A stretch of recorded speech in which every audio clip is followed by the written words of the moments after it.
Friends, ಅಧ್ಯಾಯ 14 6ನೇ ತರಗತಿಯ ವಿಜಯನಗರ ಸಾಮ್ರಾಜ್ಯ ಹಾಗೂ ಬಹಮನಿ ರಾಜ್ಯದ ಬಗ್ಗೆ ನೋಡೋಣ. ದಿಲ್ಲಿ ಸುಲ್ತಾನರ ಸೈನಿಕ ಕಾರ್ಯಾಚರಣೆಯಿಂದಾಗಿ ದಕ್ಷಿಣ ಭಾರತದ ಸೇವುಣ ಅಂದರೆ ಮಹಾರಾಷ್ಟ್ರ, ಹೊಯ್ಸಳ ಅಂದರೆ ಕರ್ನಾಟಕ, ಕಾಕತೀಯ ಅಂದರೆ ತೆಲಂಗಾಣ ಮತ್ತು ಪಾಂಡ್ಯ ಅಂದರೆ ತಮಿಳುನಾಡು ರಾಜ್ಯಗಳು ಅಳಿದವು ಅಂದರೆ ಹಾಳಾದವು.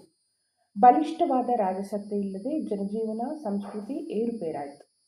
ಇಂಥ ತವಾಕ ತಲ್ಲಣದ ಕಾಲಘಟ್ಟದಲ್ಲಿ ದಕ್ಷಿಣ ಭಾರತದ ಹಿತರಕ್ಷಣೆಗಾಗಿ ವಿಜಯನಗರ ಸಾಮ್ರಾಜ್ಯವು ಉದಯಗೊಂಡು ಹಿಂದೂ ಧರ್ಮ ಮತ್ತು ಸಂಸ್ಕೃತಿ ರಕ್ಷಣೆ ಮತ್ತು ಘೋಷಣೆಯನ್ನು ಮಾಡುತ್ತೆ. ಸಾಮ್ರಾಜ್ಯವು 3 ಶತಮಾನಗಳ ಕಾಲ 1336ನೇ ಇಸವಿಯಿಂದ 1646 ಇಸವಿವರೆಗೆ ವೈಭವದಿಂದ ಮೆರೆಯಿತು. ಇದು ಇಂಪಾರ್ಟೆಂಟ್ ಡೇಟ್. 1336ರಿಂದ 1646. ಇದರಲ್ಲಿ ವಿಜಯನಗರದ ಪ್ರಮುಖ ರಾಜರ ಸಾಧನೆಗಳನ್ನು ಮತ್ತು ಸಾಮ್ರಾಜ್ಯದ ಅವನತಿಗೆ ಕಾರಣವಾದಂತಹ ರಕ್ಕಸ ತಂಗಡಿ ಕದನ ಯಾವ ಇಸವಿಯಲ್ಲಿ ಆಯಿತು ಅಂತ ಕೇಳ್ತಾರೆ. 1565 ಹಾಗೂ ಅದರ ಪರಿಣಾಮವನ್ನು ನಿರೂಪಿಸಲಾಗಿದೆ. ಮತ್ತು ಅದರ ಜೊತೆಗೆ ಸಾಹಿತ್ಯ ಮತ್ತು ಕಲೆಗಳಿಗೆ ನೀಡಿರುವಂತಹ ಕೊಡುಗೆಯನ್ನು ನೋಡ್ತಾ ಹೋಗೋಣ. ಸ್ಥಾಪನೆ 1336. Very important, make it important. Vijayanagara ಸ್ಥಾಪನೆ ಯಾವಾಗಾಯಿತು? 1336ನೇ ಇಸ್ವಿಲಿ ಆಯಿತು. ಅಲ್ಪ ಕಾಲದಲ್ಲೇ ಬಹಮನಿ ರಾಜ್ಯ ಉದಯ ಆಗುತ್ತೆ. ವೆರಿ ನೆಕ್ಸ್ಟ್ ಇಯರ್ ಏನಾಗುತ್ತೆ? ಬಹಮನಿ ಸಾಮ್ರಾಜ್ಯ ಕೂಡ ಉದಯ ಆಗುತ್ತೆ ಬಿಜಾಪುರದಲ್ಲಿ. ಕೃಷ್ಣಾ ನದಿ ಈ 2 ರಾಜ್ಯಗಳ ಸಮಾನ ಎಲ್ಲೆ ಅಂದರೆ ಬಾರ್ಡರ್ ಆಗಿರುತ್ತೆ. ಕೃಷ್ಣಾ ನದಿ ಆ ಸಾಮ್ರಾಜ್ಯಕ್ಕೂ ಈ ಸಾಮ್ರಾಜ್ಯಕ್ಕೂ ಏನಾಗಿರುತ್ತೆ? ಗಡಿ ಥರ ವರ್ಕ್ ಮಾಡ್ತಾ ಇರುತ್ತೆ. ಕೃಷ್ಣೆಯ ಉತ್ತರದಲ್ಲಿ ಬಹಮನಿ ರಾಜ್ಯ ಇದ್ದರೆ ದಕ್ಷಿಣದಲ್ಲಿ ವಿಜಯನಗರ ಸಾಮ್ರಾಜ್ಯ ಇರುತ್ತೆ. ಉತ್ತರದಲ್ಲಿ ಕೃಷ್ಣ ಮತ್ತು ದಕ್ಷಿಣದಲ್ಲಿ ತುಂಗಭದ್ರಾ ನದಿಗಳ ನಡುವಿನ ಪ್ರದೇಶವೇ ಫಲವತ್ತಾದ ರಾಯಚೂರು ದೋಆಬ್. ಕೃಷ್ಣ ಮತ್ತು ತುಂಗಭದ್ರಾ ನದಿಗಳ ನಡುವೆ ರಾಯಚೂರು ದೋಆಬ್ ರೀಜನ್ ಇರುತ್ತೆ. ಆ ದೋಆಬ್ ತುಂಬ ಫರ್ಟೈಲ್ ಇರೋದ್ರಿಂದ 2 ಸಾಮ್ರಾಜ್ಯಗಳ ನಡುವೆ ಅದು ನಮಗೆ ಬೇಕು ಅಂತ ಹೇಳಿ ಯುದ್ಧ ನಡೀತಾ ಇರುತ್ತೆ. ಕಾಲಗತಿಯಲ್ಲಿ ಅಧಿಕಾರಕ್ಕಾಗಿ ಬಹಮನಿ ರಾಜ್ಯದಲ್ಲಿ ಅಂತಃಕಲಗಳು ನಡೆದು ಅದು ವಿಭಜನೆಗೊಳ್ಳುತ್ತೆ. ಅಂದರೆ ಇಂಟರ್ನಲ್ ವಾರ್ ಡಿಸ್ಪ್ಯೂಟ್ ನಡೆದ್ಬಿಟ್ಟು ಏನಾಗುತ್ತೆ ಅಂತಂದರೆ ಅದು ಭಾಗವಾಗಿ ವಿಂಗಡಣೆ ಆಗುತ್ತೆ.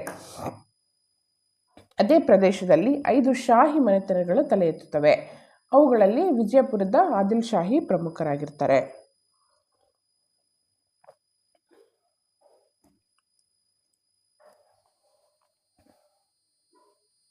ಮತ್ತು ಬಹಮನಿ ರಾಜ್ಯದ ಸುಲ್ತಾನ್ ಫಿರೋಜ್ ಶಾ ಹಾಗೂ ಆತನ ಪ್ರಸಿದ್ಧ ಮಂತ್ರಿ ಮೊಹಮ್ಮದ್ ಗವಾನರ ಸಾಧನೆಗಳನ್ನು ವಿವರಿಸಲಾಗಿದೆ.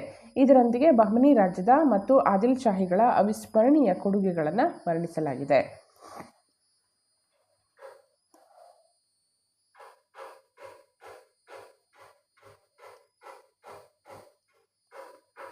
ಇದು ಚಿತ್ರದಲ್ಲಿ ನೋಡ್ತಾ ಇರ್ಬೋದು. ಇದು ಲಾಂಛನ. ಯಾರದು? ವಿಜಯನಗರ ಸಾಮ್ರಾಜ್ಯದ್ದು ವರಹಾರ್ ಲಾಂಛನ. ವಿಜಯನಗರ ಸಾಮ್ರಾಜ್ಯದ ಭೂಪಟವನ್ನು ನೋಡಿದ್ರೆ ಸಾಮ್ರಾಜ್ಯ ಎಷ್ಟೊಂದು ವಿಶಾಲವಾಗಿತ್ತು ಅಂತ ಅನಿಸುತ್ತೆ. ಜಗತ್ತಿನ ಬೃಹತ್ ಸಾಮ್ರಾಜ್ಯಗಳ ಪೈಕಿ ಅದು ಒಂದಾಗಿತ್ತು. ದಿಲ್ಲಿ ಸುಲ್ತಾನರ ಸೈನಿಕ ಆಕ್ರಮಣಗಳ ಪರಿಣಾಮವಾಗಿ ದಕ್ಷಿಣ ಭಾರತದ ಗಣ್ಯ ರಾಜ್ಯಗಳು ಅಳಿತವೆ. ಇಲ್ಲಿನ ಧಾರ್ಮಿಕ, ಆರ್ಥಿಕ ಮತ್ತು ಸಾಮಾಜಿಕ ಜೀವನ ಅವನತಿ ಕಾಣುತ್ತೆ. ಸಂಕಟ ಕಾಲದಲ್ಲಿ ವಿಜಯನಗರ ಸಾಮ್ರಾಜ್ಯ ಸ್ಥಾಪನೆಗೊಂಡು ಹಿಂದೂ ಧರ್ಮ ಮತ್ತು ಸಂಸ್ಕೃತಿಯನ್ನು ಪ್ರೋತ್ಸಾಹ ಮಾಡುತ್ತೆ. ಸರ್ವಧರ್ಮ ಸಮಭಾವದಿಂದ ಸುಮಾರು 3 ಶತಮಾನಗಳ ಕಾಲ ಆಳ್ವಿಕೆಯನ್ನು ನಡೆಸುತ್ತೆ. ಹಂಪಿಯನ್ನು ರಾಜಧಾನಿಯನ್ನಾಗಿ ಮಾಡಿಕೊಂಡು 1336ರಲ್ಲಿ ತುಂಗಭದ್ರಾ ನದಿಯ ದಕ್ಷಿಣ ದಡದ ಮೇಲೆ, ಇದನ್ನು ಇಂಪಾರ್ಟೆಂಟ್, ದಕ್ಷಿಣ ದಡದ ಮೇಲೆ ಸ್ಥಾಪನೆಯಾಗುತ್ತೆ. ಹಂಪಿಯನ್ನು ತಮ್ಮ ರಾಜಧಾನಿಯನ್ನಾಗಿ ಮಾಡಿಕೊಳ್ತಾರೆ. ಇದು ಎಲ್ಲೋ ಪಾರ್ಟಲ್ಲಿ ಏನಿದೆಯಲ್ಲ ಅದು ಕೃಷ್ಣದೇವರಾಯನ ಕಾಲದಲ್ಲಿದ್ದಂತಹ ಒಂದು ವಿಶಾಲವಾದ ಸಾಮ್ರಾಜ್ಯ. ಇಡೀ ಸೌತ್ ಕರ್ನಾಟಕ ಪೂರ ಒಂದೇ ಅನ್ನೋ ಥರ ಇದೆ. ನೆಕ್ಸ್ಟ್, ಯಾರ ಕಾರಣದಿಂದಾಗಿ ಅಂದರೆ ಯಾರು ವಿಜಯನಗರ ಸಾಮ್ರಾಜ್ಯವನ್ನು ಸ್ಥಾಪನೆ ಮಾಡ್ತಾರೆ ಅಂತ ನೋಡೋದಾದರೆ ಅದುವೇ ಹರಿಹರ ಬುಕ್ಕ. ತುಂಗಭದ್ರಾ ನದಿಯ ದಕ್ಷಿಣ ದಂಡೆಯ ಮೇಲೆ ಸಾಮ್ರಾಜ್ಯದ ಅಡಿಪಾಯ ಹಾಕಿದವರು ಸಂಗಮ ಎನ್ನುವಂತಹ ವ್ಯಕ್ತಿಯ ಪುತ್ರರು. ಅದುವೇ ಹರಿಹರ ಮತ್ತು ಬುಕ್ಕ. ಹರಿಹರ, ಬುಕ್ಕ, ಕಂಪಣ, ಮಾರಪ್ಪ, ಮುದ್ದಪ್ಪ ಇವರು ಸಂಗಮ ಸಹೋದರರು. ಸಾಮ್ರಾಜ್ಯವನ್ನು 1 by 1 ರಾಜವಂಶ ಆಳ್ತಾ ಹೋಗುತ್ತೆ. ಫಸ್ಟಿಗೆ ಸಂಗಮ, ಆಮೇಲೆ ಸಾಳುವ, ಆಮೇಲೆ ತುಳುವ, ಆಮೇಲೆ ಅರವೀಡು ರಾಜರು ಆಳ್ತಾ ಹೋಗ್ತಾರೆ. ಇದು ಆರ್ಡರ್ ಇಂಪಾರ್ಟೆಂಟ್: ಸಂಗಮ, ಸಾಳುವ, ತುಳುವ, ಅರವೀಡು ಅಂಥೇಳಿ. ವರಾಹ ವಿಜಯನಗರದ ರಾಜ್ಯ ಲಾಂಛನವಾಗಿರುತ್ತೆ, ಆಗಲೇ ಹೇಳಿದ ಹಾಗೆ. ಕುಲದೇವರು ಶ್ರೀ ವಿರೂಪಾಕ್ಷ ಆಗಿರ್ತಾರೆ. ಹಿಂದೂ ರಾಯ ಸುರತ್ರಾಣ ಎಂಬುದು ಅರಸರ ಬಿರುದಾಗಿರುತ್ತೆ. ವಿಜಯನಗರದ ಮೊದಲ ಇಬ್ಬರು ಅರಸರು ಯಾರಾಗಿರ್ತಾರೆ ಅಂತಂದರೆ ಅವರೇ ಸ್ಥಾಪಕರೇ, ಹರಿಹರ ಮತ್ತು ಬುಕ್ಕ. ಹರಿಹರ ಹಂಪಿಯಲ್ಲಿ ಹೊಸ ರಾಜಧಾನಿಯನ್ನು ಕಟ್ಟಲು ಪ್ರಾರಂಭ ಮಾಡ್ತಾನೆ. ಹರಿಹರನ ಆಳ್ವಿಕೆಯ ಕಾಲದಲ್ಲಿ ಬಹಮನಿ ರಾಜ್ಯ ಸ್ಥಾಪನೆಯಾಗುತ್ತೆ. ಅಂದಿನಿಂದ ಆಗಾಗ ಇಬ್ಬರ ನಡುವೆ ಯುದ್ಧಗಳು ನಡೀತಾ ಹೋಗುತ್ತೆ.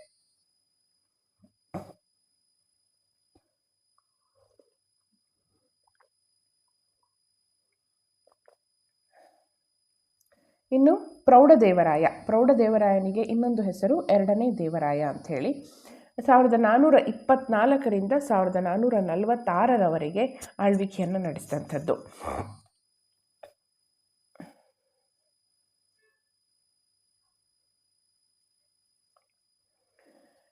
ಸಂಗಮ ವಂಶದ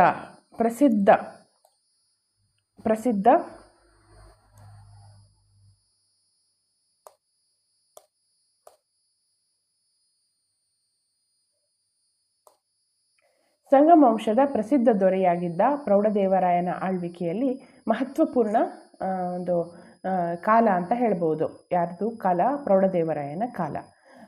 ತುಂಬ ನೆಮ್ಮದಿ ಮತ್ತು ಸಮೃದ್ಧಿ ಎಲ್ಲ ಇತ್ತು. ವಾಣಿಜ್ಯ ಕೂಡ ವೃದ್ಧಿಯಾಗಿತ್ತು. ಅವನು ಗಡಿ ಪ್ರದೇಶದ ನಾಯಕರುಗಳ ದಂಗೆಯನ್ನು ಹತ್ತಿಕ್ತಾನೆ. ಸುಲ್ತಾನರ ವಿರುದ್ಧ ಹೋರಾಡಿ ಸಾಮ್ರಾಜ್ಯವನ್ನು ವಿಸ್ತರಣೆ ಮಾಡ್ತಾನೆ. ಅಶ್ವಾರೋಹಿ ಮಹಮ್ಮದೀಯರನ್ನು ಸೈನ್ಯಕ್ಕೆ ಸೇರಿಸ್ಕೊಳ್ತಾನೆ. ಪರ್ಷಿಯಾ ದೇಶದ ರಾಜಧಾನಿ ರಾಯಭಾರಿ, ಇದು important, very very important, note this point. Persia ದೇಶದ ರಾಯಭಾರಿ ಯಾರು? ಅಬ್ದುಲ್ ರಜಾಕ್. ಇಡೀ ಭಾರತದಲ್ಲಿ ದೇವರಾಯನಂಥ ಅರಸನಿಲ್ಲ ಎಂದು ಹೇಳಿರುವುದರಲ್ಲದೆ ರಾಯನ ಸೇನೆ ಲಕ್ಷಾವಧಿ ಸಂಖ್ಯೆಯಲ್ಲಿದೆ ಎಂದಿದ್ದಾನೆ. ಯಾರು? ಅಬ್ದುಲ್ ರಜಾಕ್. ಯಾರ ಕಾಲದಲ್ಲಿ ಅಬ್ದುಲ್ ರಜಾಕ್ ರಾಯಭಾರಿ ಬರ್ತಾನೆ ವಿಜಯನಗರ ಕಾಲಕ್ಕೆ ಅಂತಂದರೆ ಅದು ಎರಡನೇ ದೇವರಾಯ ಅಥವಾ ಪ್ರೌಢದೇವರಾಯ. ಸಮರ್ಥ ಆಡಳಿತಗಾರನೂ ಹೌದು, ವೀರ ಯೋಧನೂ ಹೌದು, ವಿದ್ವಾಂಸನೂ ಆಗಿದ್ದ. ಹಂಪಿಯ ಮನಮೋಹಕ ಹಾಜಾರ ರಾಮಸ್ವಾಮಿ ದೇವಾಲಯವನ್ನು ಕಟ್ಟಿದವನು ಈತನೇ ಆಗಿರ್ತಾನೆ.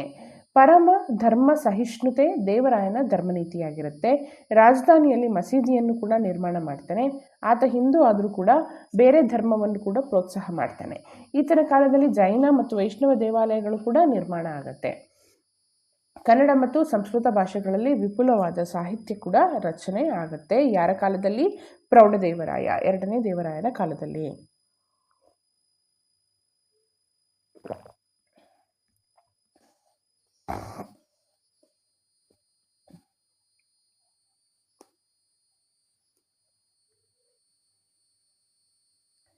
ನೆಕ್ಸ್ಟ್, ಸಾಳ್ವ ವಂಶ. 1485ರಲ್ಲಿ ಅಧಿಕಾರಕ್ಕೆ ಬಂದ ಸಾಳ್ವ ನರಸಿಂಹನು ದುರ್ಬಲವಾಗಿದ್ದ ಸಂಗಮ ವಂಶದ 3ನೇ ವಿರೂಪಾಕ್ಷನಿಂದ ರಾಜಧಾನಿಯನ್ನು ವಶಪಡಿಸಿಕೊಂಡು 6 ವರ್ಷಗಳ ಕಾಲ ಆಡಳಿತವನ್ನು ನಡೆಸ್ತಾರೆ. ನೆಕ್ಸ್ಟ್, ಸಂಗಮ ಆದಮೇಲೆ ಬರೋದು ಯಾರು? ಸಾಳ್ವ ವಂಶ. ಸಾಳ್ವ ವಂಶ ಸ್ಟಾರ್ಟ್ ಆಗಿದ್ದು ಯಾವಾಗ? 1485ರಲ್ಲಿ. ಸಾಳ್ವ ನರಸಿಂಹ ದುರ್ಬಲ ಆಗಿದ್ದ, ಅಂದರೆ ವೀಕ್ ಆಗಿದ್ದ ಕಾರಣ 3ನೇ ವಿರೂಪಾಕ್ಷನಿಂದ ರಾಜಧಾನಿಯನ್ನು ವಶಪಡಿಸಿಕೊಂಡು ಸಾಳ್ವ ನರಸಿಂಹ ಏನು ಮಾಡ್ತಾನೆ? ದುರ್ಬಲನಾಗಿದ್ದ 3ನೇ ವಿರೂಪಾಕ್ಷನಿಂದ ರಾಜಧಾನಿಯನ್ನು ವಶಪಡಿಸಿಕೊಂಡು 6 ವರ್ಷಗಳ ಕಾಲ ಆಡಳಿತವನ್ನು ನಡೆಸ್ತಾನೆ. ನೆಕ್ಸ್ಟ್ ಬರೋದು ತುಳು ವಂಶ. ಸಾಳ್ವ ನರಸಿಂಹನ ಮಕ್ಕಳು ಅಪ್ರಾಪ್ತನಾಗಿದ್ದ ಕಾರಣ ಸೇನಾನಿಯಾಗಿದ್ದ ತುಳುವ ನರಸನಾಯಕನ ವಶವಾಗುತ್ತೆ.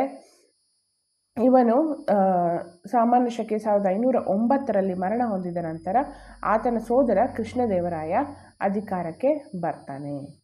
ಈ ಕೃಷ್ಣದೇವರಾಯನ ಕಾಲವನ್ನು ತುಳು ವಂಶದಲ್ಲಿ ಅತ್ಯಂತ ಪ್ರಮುಖ ಘನವಂತ ಚಕ್ರವರ್ತಿ ಅಂತ ಹೆಸರು ತಗೊಳ್ತಾರೆ. ಈತನ ಕಾಲದಲ್ಲಿ ಸಾಮ್ರಾಜ್ಯದ ಎಲ್ಲೆಗಳು ಉತ್ತರದಲ್ಲಿ ಕೃಷ್ಣಾ ನದಿಯವರೆಗೂ, ಉಳಿದೆಡೆ ಸಮುದ್ರ ತೀರಗಳವರೆಗೂ ವ್ಯಾಪಿಸಿರುತ್ತೆ. ಅವನು ಬಹಳ ಉತ್ತಮ ಆಡಳಿತಗಾರನಾಗಿರ್ತಾನೆ. ದಾನ ಧರ್ಮ ಮತ್ತು ಜಲ ಕಲ್ಯಾಣ ಕಾರ್ಯಕ್ಕಾಗಿ ತುಂಬ ಇಂಪಾರ್ಟೆನ್ಸ್ನ ಕೊಡ್ತಾನೆ. ಇವನ ಕಾಲದಲ್ಲಿ ಕೃಷಿ ಮತ್ತು ವ್ಯಾಪಾರ ಅಭಿವೃದ್ಧಿ ಹೊಂದುತ್ತವೆ. ವಸ್ತುಗಳು ತುಂಬ ಚೀಪಾಗಿರುತ್ತೆ. 2 ಪತ್ನಿಯರು ಕೃಷ್ಣದೇವರಾಯನಿಗೆ. ಮಧ್ಯದಲ್ಲಿರುವಂಥ ಕೃಷ್ಣದೇವರಾಯ, ಆಚೆ ಈಚೆ ಇರುವಂಥವರು ತನ್ನ ಇಬ್ಬರು ಪತ್ನಿಯರು ಕಂಚು ಶಿಲ್ಪವನ್ನು ನೀವು ನೋಡ್ಬೋದು. ಸಂಸ್ಕೃತ ಮತ್ತು ತೆಲುಗು ಭಾಷೆಗಳಲ್ಲಿ ವಿದ್ವಾಂಸನಾಗಿರ್ತಾನೆ. ಈತನು ತೆಲುಗುವಿನಲ್ಲಿ ಅಮುಕ್ತ ಮೌಲ್ಯದ ಮತ್ತು ಸಂಸ್ಕೃತದಲ್ಲಿ Jambavati Kalyana. Note this point. 2 ನಾಟಕಗಳನ್ನು ಬರೀತಾರೆ. ಯಾವುದದು? ಅಮುಕ್ತ ಮೌಲ್ಯದ ಮತ್ತು ಜಾಂಬವತಿ ಕಲ್ಯಾಣ. ಕನ್ನಡ ರಾಜ್ಯ ರಮರಮಣ ಎನ್ನುವಂತಹ ಬಿರುದನ್ನು ಪಡೆದಿರ್ತಾರೆ. ಇನ್ನು ರಾಮರಾಯ, ಬಹುಕಾಲ ವೈಭವದಿಂದ ಮೆರೆದ ವಿಜಯನಗರ ಸಾಮ್ರಾಜ್ಯ ಕೃಷ್ಣದೇವರಾಯನ ಆಳ್ವಿಕೆಯ ನಂತರ ವೀಕ್ ಆಗುತ್ತೆ.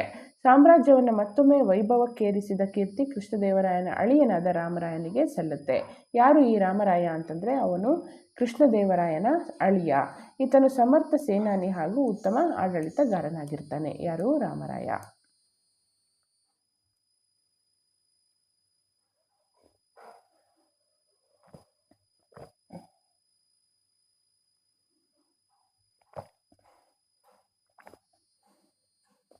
ಇನ್ನು ಬರುವಂಥದ್ದೇ ರಕ್ಕಸ ತಂಗಡಿ ಯುದ್ಧ. ಬಹಮನಿ ರಾಜ್ಯ ದುರ್ಬಲಗೊಳ್ಳುತ್ತಾ 5 ರಾಜ್ಯವಾಗಿ ವಿಂಗಡಣೆ ಆಗುತ್ತೆ. ಆ ರಾಜ್ಯಗಳ ಸುಲ್ತಾನರು ಒಳ ಜಗಳದಲ್ಲಿ ಪಾಲ್ಗೊಳ್ಳಲು ರಾಮರಾಯನನ್ನು ಆಮಂತ್ರಿಸ್ತಾರೆ. ಇದರ ಲಾಭವನ್ನು ಪಡೆದ ರಾಮರಾಯ ಸಾಮ್ರಾಜ್ಯವನ್ನು ಕೃಷ್ಣೆಯ ಉತ್ತರಕ್ಕೆ ವಿಸ್ತರಿಸ್ತಾನೆ. ಇದು ಯುದ್ಧಕ್ಕೆ ಒಂದು ಕಾರಣ ಆಗುತ್ತೆ. ಜೊತೆಗೆ ಶಾಹಿ ಸುಲ್ತಾನರು ವಿಜಯನಗರದ ಸಮೃದ್ಧಿಯ ಬಗ್ಗೆ ಮತ್ಸರವನ್ನು ಪಡ್ತಾರೆ, ಅಂದರೆ ತುಂಬ ಅಸೂಯೆ ಪಡ್ತಾರೆ. ಯಾರು? ಶಾಹಿ ಸುಲ್ತಾನರು. ತಮ್ಮ ರಾಜಕೀಯ ಭಿನ್ನಾಭಿಪ್ರಾಯಗಳನ್ನು ಮರೆತು ಅವರು ಒಂದಾಗ್ತಾರೆ. ಸುಲ್ತಾನರ ಒಕ್ಕೂಟ ವಿಜಯನಗರದ ವಿರುದ್ಧ ಯುದ್ಧ ಸಾರುತ್ತೆ. ಈ ಯುದ್ಧವನ್ನು ರಕ್ಕಸ ತಂಗಡಿ ಕದನ ಅಂತ ಹೇಳ್ತೀವಿ. ಅತಿ ಭೀಕರವಾದ ಕದನ ಅಂತಲೇ ಹೇಳ್ಬೋದು. ಕೃಷ್ಣಾ ತೀರದ ರಕ್ಕಸಗಿ ಮತ್ತು ತಂಗಡಗಿ ಎಂಬ ಗ್ರಾಮಗಳ ನಡುವೆ ನಡೆಯೋದ್ರಿಂದ ಇದನ್ನು ರಕ್ಕಸ ತಂಗಡಿ ಅಂತ ಕರಿತೀವಿ. ವಯಸ್ಸು 80 ಆಗಿರುತ್ತೆ. ಆದರೂ ರಾಮರಾಯ ಆತ್ಮವಿಶ್ವಾಸದಿಂದ ವೈರಿಗಳನ್ನು ಎದುರಿಸ್ತಾನೆ. ಯುದ್ಧದ ಮೊದಲ ಹಂತದಲ್ಲಿ ವಿಜಯನಗರವೇ ಗೆಲ್ಲುತ್ತೆ. ಆದರೆ ವೈರಿಗಳಿಂದ ಒಮ್ಮೆಗೆ ಆದ ತೋಪಿನ ಹೊಡೆತದಿಂದ ವಿಜಯನಗರದ ಸೇನೆ ದಿಕ್ಕಾಪಾಲಾಗುತ್ತೆ. ಈ ನಡುವೆ ದೇವರಾಯನ ದಳಪತಿಗಳಿಬ್ಬರು ತಮ್ಮ ಕೈ ಕೆಳಗಿದ್ದ ಸೈನಿಕ ಪಡೆಯೊಂದಿಗೆ ಶತ್ರುಗಳ ಜೊತೆಗೂಡಿ ದ್ರೋಹ ಮಾಡ್ತಾರೆ. ರಾಮರಾಯನ ಕೊಲೆ ನಡೆಯುತ್ತೆ. ವಿಜಯನಗರದ ಸೈನಿಕರು ರಣರಂಗದಿಂದ ಕಾಲ್ಕಿರ್ತಾರೆ. ರಾಮರಾಯನ ತಮ್ಮ ತಿರುಮಲ ರಾಜಧಾನಿಗೆ ಧಾವಿಸಿ ಅಪಾರ ಸಂಪತ್ತನ್ನು ಆನೆಗಳ ಮೇಲೆ ಹೇರಿಕೊಂಡು ಆಂಧ್ರಪ್ರದೇಶದ ಪೆನುಗೊಂಡದತ್ತ ಹೋಗ್ತಾನೆ. ರಾಮರಾಯನ ತಮ್ಮ ತಿರುಮಲ. ರಕ್ಷಕರಿಲ್ಲದ ರಾಜಧಾನಿ ಶತ್ರುಗಳ ವಶವಾಗುತ್ತೆ. ಸುಲ್ತಾನರ ಸೈನ್ಯ ವಿಜಯನಗರದ ಸಂಪತ್ತನ್ನು ಕೊಳ್ಳೆ ಹೊಡೆಯುತ್ತೆ. ಮುಂದೆ ಪೆನುಗೊಂಡ, ಚಂದ್ರಗಿರಿ, ಕೊನೆಗೆ ವೆಲ್ಲೂರು ಇವನ್ನ ರಾಜಧಾನಿಯನ್ನಾಗಿ ಮಾಡಿಕೊಂಡು ಅರಬೀಡು ವಂಶದ ಆಡಳಿತ ಸಾಮಾನ್ಯ ಶಕೆ 1446ರವರೆಗೆ ನಡೆಯುತ್ತೆ. ವಿಜಯನಗರ ಸಾಮ್ರಾಜ್ಯದ ಅವನತಿಯಿಂದಾಗಿ ದಕ್ಷಿಣ ಭಾರತದಲ್ಲಿ ಅನೇಕ ಮಹತ್ವದ ರಾಜಕೀಯ ಬದಲಾವಣೆ ಆಗುತ್ತೆ. ಸಾಮ್ರಾಜ್ಯದ ಉತ್ತರ ಭಾಗ ವಿಜಯಪುರ ಮತ್ತು ಗೋಲ್ಕೊಂಡ ರಾಜ್ಯಗಳ ವಶವಾದರೆ ಕರ್ನಾಟಕದಲ್ಲಿ ಕೆಳದಿ, ಮೈಸೂರು, ಚಿತ್ರದುರ್ಗ ಮುಂತಾದ ಸಾಮಂತ ರಾಜ್ಯರು ಸ್ವತಂತ್ರ ಆಗ್ತಾರೆ.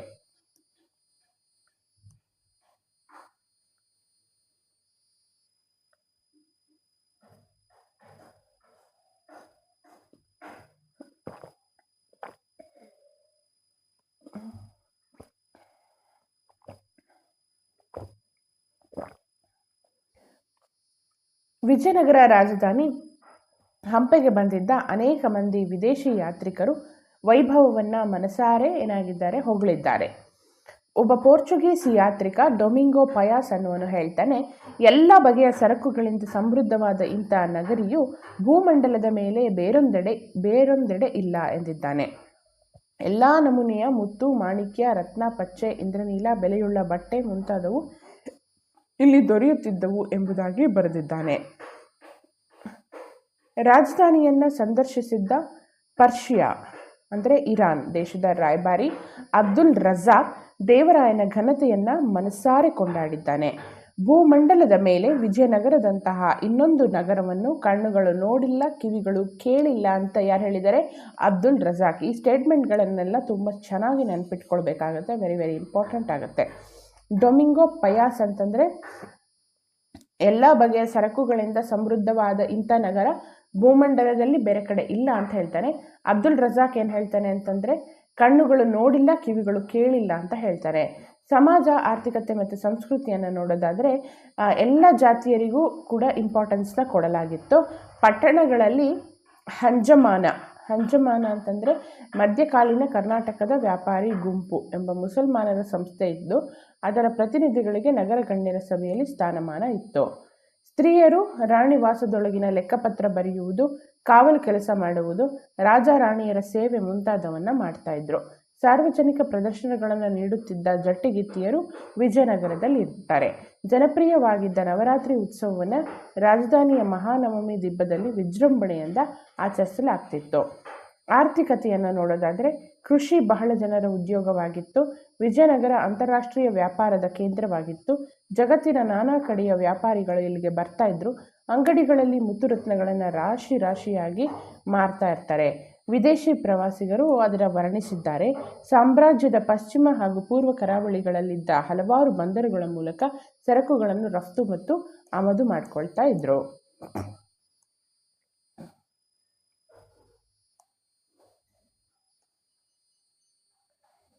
ಇನ್ನು ಧರ್ಮವನ್ನು ನೋಡಿದರೆ ಯಾರಿಗೂ ಆಗಲಿ ತಮ್ಮ ಮತವನ್ನು ಅಡಚಣೆ ಇಲ್ಲದೆ ಆಚರಿಸುವ ಸ್ವಾತಂತ್ರ್ಯವನ್ನು ಅರಸರು ನೀಡಿರ್ತಾರೆ. ಏನೂ ತೊಂದರೆ ಇರ್ತಿರಲಿಲ್ಲ. ಅವರವರ ಧರ್ಮಗಳನ್ನು ಆರಾಮಾಗಿ ಪಾಲನೆಯನ್ನು ಮಾಡಬಹುದಿತ್ತು.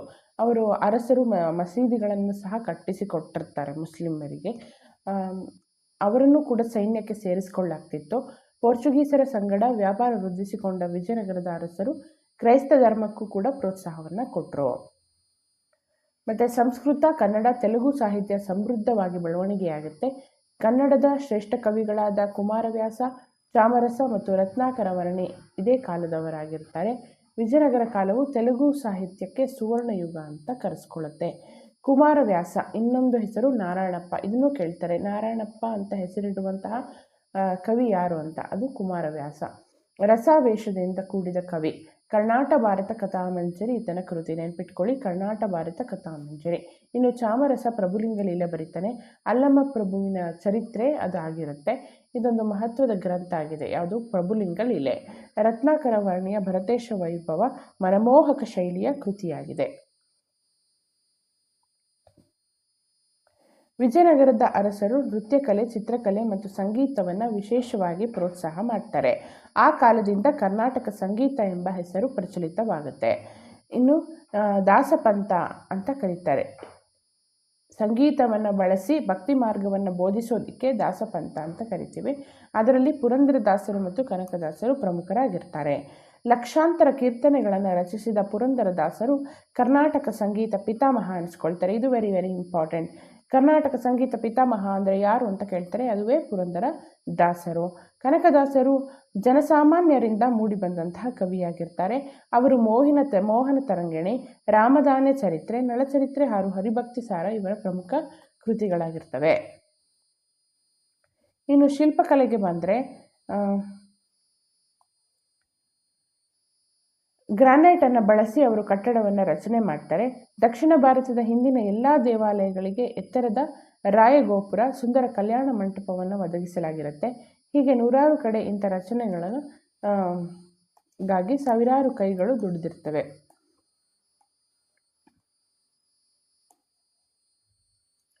ಇನ್ನು ಹಂಪಿಯಲ್ಲಿ ಹಜಾರ ರಾಮಸ್ವಾಮಿ ದೇವಾಲಯ, ವಿಜಯ ವಿಠಲಸ್ವಾಮಿ ದೇವಾಲಯ, ಕೃಷ್ಣಸ್ವಾಮಿ, ಅಚ್ಯುತರಾಯ ಮುಂತಾದ ಸುಂದರ ದೇವಾಲಯಗಳು ಹಂಪಿಯಲ್ಲಿ ಈಗಲೂ ಸಹ ನೋಡಬಹುದು. ವಿಠಲಸ್ವಾಮಿ ದೇವಾಲಯದ ಕಿರುಸ್ತಂಭಗಳನ್ನು ತಟ್ಟಿದರೆ ಸಪ್ತಸ್ವರಗಳು ಹರಡುತ್ತವಂತೆ ಅಂತ ಟೆಕ್ನಾಲಜಿಯನ್ನು ಯೂಸ್ ಮಾಡಿ ಕಟ್ಟಡವನ್ನು ನಿರ್ಮಾಣ ಮಾಡಿದ್ದಾರೆ. ಇನ್ನು ಇದು ಶೃಂಗೇರಿಯ ವಿದ್ಯಾಶಂಕರ ದೇವಾಲಯ. ರಾಮಸ್ವಾಮಿ ದೇವಾಲಯದ 1000 ಕಂಬಗಳ ಮಂಟಪ ಮತ್ತು ಮೂಡಬಿದಿರೆಯ 1000 ಕಂಬದ ಬಸದಿ ವಿಜಯನಗರ ಕಾಲದ್ದೇ ಆಗಿದೆ. ಇನ್ನು ಏಕಶಿಲಾ ವಿಗ್ರಹಗಳು. ಭಾರೀ ಗಾತ್ರದ ಏಕಶಿಲಾ ವಿಗ್ರಹಗಳನ್ನು ಕೆತ್ತುವ ಶೈಲಿ ರೂಢಿಗೆ ಬಂದಿದೆ. ಹಂಪಿಯಲ್ಲಿರುವ ಅಂಥ ಶಿಲ್ಪಗಳೆಂದರೆ ಸಾಸಿವೆ ಕಾಳು ಗಣೇಶ, ಕಡಲೆಕಾಳು ಗಣೇಶ, ಲಕ್ಷ್ಮೀ ನರಸಿಂಹ, ವಿಠಲಸ್ವಾಮಿ ದೇವಾಲಯ ಇವೆಲ್ಲ ಕೂಡ ಏಕಶಿಲಾ ರಥ. ಇದು ಗರುಡನ ಗುಡಿಯಾಗಿದೆ. ಕಾರ್ಕಳ ಮತ್ತು ವೇಣೂರಿನಲ್ಲಿ ಬಾಹುಬಲಿಯ ಏಕಶಿಲಾ ವಿಗ್ರಹಗಳು ಶಿಲ್ಪಕೌಶಲ್ಯಕ್ಕೆ ಸಾಕ್ಷಿಯಾಗಿರುವಂಥದ್ದು.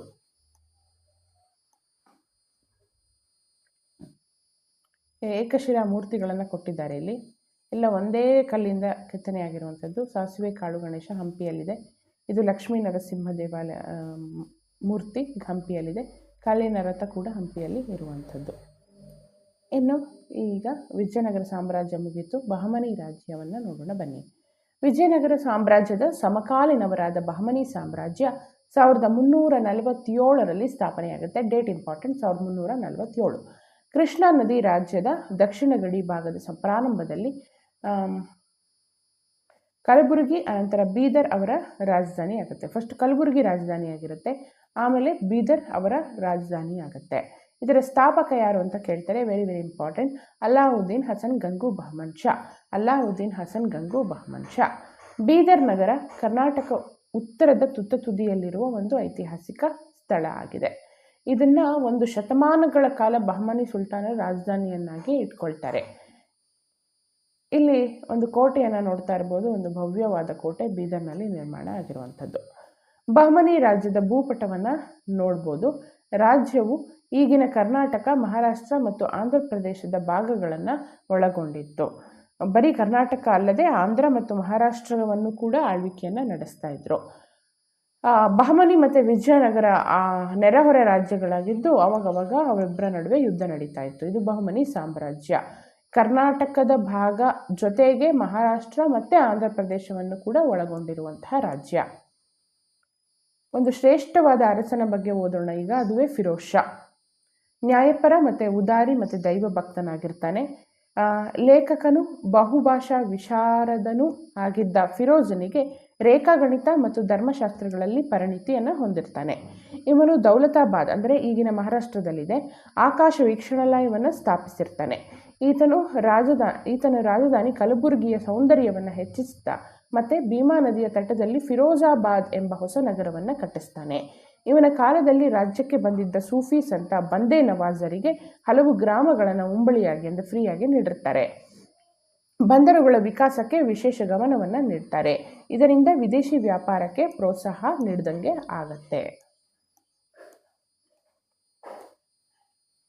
ಇನ್ನು ಮೊಹಮ್ಮದ್ ಗವಾನ್.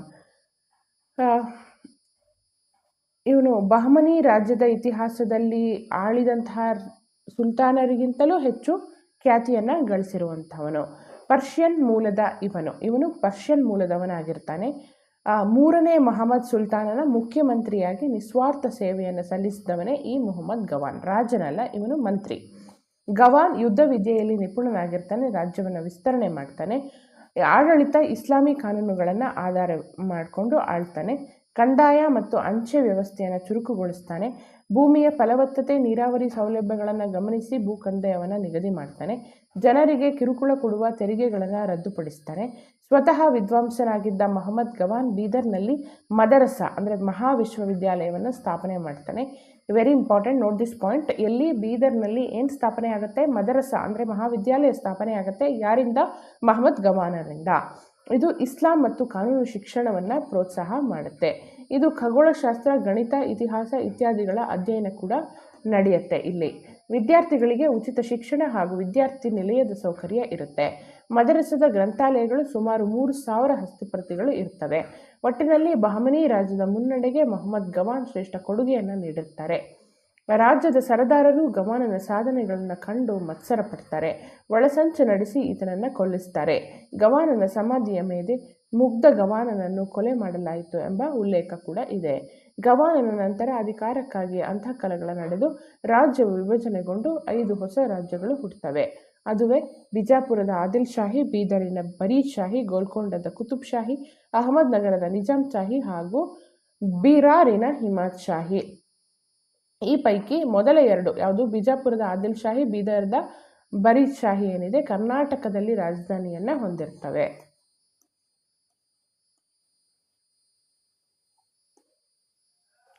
ಇನ್ನು ಸಮಾಜ ಹೇಗಿತ್ತು ಅಂತ ನೋಡೋದಾದರೆ ಇಸ್ಲಾಮಿ ಕಾನೂನುಗಳನ್ನು ಅಳವಡಿಸಿಕೊಂಡಿದ್ದರು.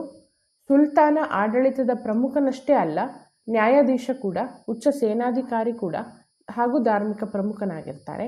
ಅವನು ಭೂಮಿಯ ಮೇಲಿನ ಅಲ್ಲಾನ ಪ್ರತಿನಿಧಿ ಅಂತ ನಂಬಿಕೆ ಇರುತ್ತೆ. ಆಡಳಿತದ ಉನ್ನತ ಹುದ್ದೆಗಳಿಗೆ ಹೆಚ್ಚಿನ ಸಂಖ್ಯೆಯಲ್ಲಿ ಮುಸ್ಲಿಮರನ್ನು ನೇಮಕ ಮಾಡ್ಕೊಳ್ತಾರೆ. ಅಧಿಕಾರಿಗಳಿಗೆ ಭೂದತ್ತಿಗಳನ್ನು ನೀಡ್ತಾ ಇರ್ತಾರೆ. ಹಿಂದೂ ಜಹಗೀರುದಾರರ ಸಂಖ್ಯೆ ಕಡಿಮೆ ಇತ್ತು. ಪಾರಂಪರಿಕ ಹಿಂದೂ ಪದ್ಧತಿಯಂತೆ ಭೂಮಿಯ ಉತ್ಪನ್ನದ 1/6 ಭಾಗವನ್ನು ಕಂದಾಯವಾಗಿ ಸುಲ್ತಾನನು ಸಂಗ್ರಹಿಸ್ತಾ ಇರ್ತಾನೆ. ಇನ್ನು ರಾಜಮನೆತನದವರು ಮತ್ತು ಸರ್ದಾರರು ವಿಲಾಸಿ ಜೀವನ ನಡೆಸ್ತಾ ಇರ್ತಾರೆ. ಜನಸಾಮಾನ್ಯರ ಸ್ಥಿತಿಗತಿ ಅಷ್ಟು ಉತ್ತಮವಾಗಿರುವುದಿಲ್ಲ. ಜೈನ ಮತ್ತು ಕ್ರೈಸ್ತ ಸಮುದಾಯಗಳು ಕೂಡ ರಾಜ್ಯದಲ್ಲಿ ಇರ್ತವೆ. ಸೂಫಿ ಪಂಥ ಆದರೆ ಪ್ರಬಲವಾಗಿರುತ್ತೆ. ಬಹುಮನಿ ಸುಲ್ತಾನರ ಸಾಂಸ್ಕೃತಿಕ ಕೊಡುಗೆಯನ್ನು ನೋಡೋದಾದರೆ ವಿದ್ವಾಂಸರಿಗೆ ಆಶ್ರಯವನ್ನು ನೀಡಿರ್ತಾರೆ. ಅರಬ್ಬಿ ಮತ್ತು ಪಾರ್ಸಿ ಸಾಹಿತ್ಯ ಇದರಿಂದ ಪ್ರೋತ್ಸಾಹಕ್ಕೆ ಒಳಗಾಗುತ್ತೆ. ಬಂದೇ ನವಾಜ ಅನ್ನುವಂತಹ ಖ್ಯಾತ ಸೂಫಿ ಸಂತ ಹಾಗೂ ಗ್ರಂಥಕಾರ ಈ ಕಾಲದಲ್ಲಿ ಇರ್ತಾನೆ. ಮತ್ತು ಇನ್ನಿತರ ವಿದೇಶಿ ವಿದ್ವಾಂಸರು ಬಳಸಿದ ಭಾಷೆ ಯಾವುದಪ್ಪ ಅಂತಂದರೆ ದಕ್ಕನಿ. ಅದು ಕೂಡ ಪ್ರಸಿದ್ಧಿಯನ್ನು ಪಡೆಯುತ್ತೆ. ಮುಂದೆ ಇದೇ ಉರ್ದು ಭಾಷೆಯ ಬೆಳವಣಿಗೆಗೆ ಕಾರಣ ಆಗುತ್ತೆ. ವಾಸ್ತುಶಿಲ್ಪವನ್ನು ನೋಡೋದಾದರೆ ಬಹುಮನಿಗಳ ಇತಿಹಾಸವು ವಾಸ್ತುಶಿಲ್ಪಕ್ಕೆ ಹೆಸರುವಾಸಿಯಾಗಿರುವಂಥದ್ದು. ಅವರು ಕಲಬುರಗಿ, ಬೀದರ್ ಮತ್ತು ಇತರ ಸ್ಥಳಗಳಲ್ಲಿ ಬಿಟ್ಟು ಹೋಗಿರುವ ಕಟ್ಟಡಗಳು ಹಿಂದೂ ಮುಸ್ಲಿಂ ಶೈಲಿಯಲ್ಲಿ ಇರುವಂಥದ್ದು.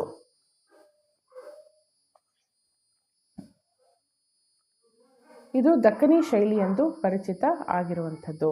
ಬಹಮನಿಗಳ ಮೊದಲ ರಚನೆ ಎಂದರೆ ಕಲಬುರ್ಗಿಯ ಜಾಮಿ ಮಸೀದಿ. ಇದು ಮೊಹಮ್ಮದ್ ಶಾನ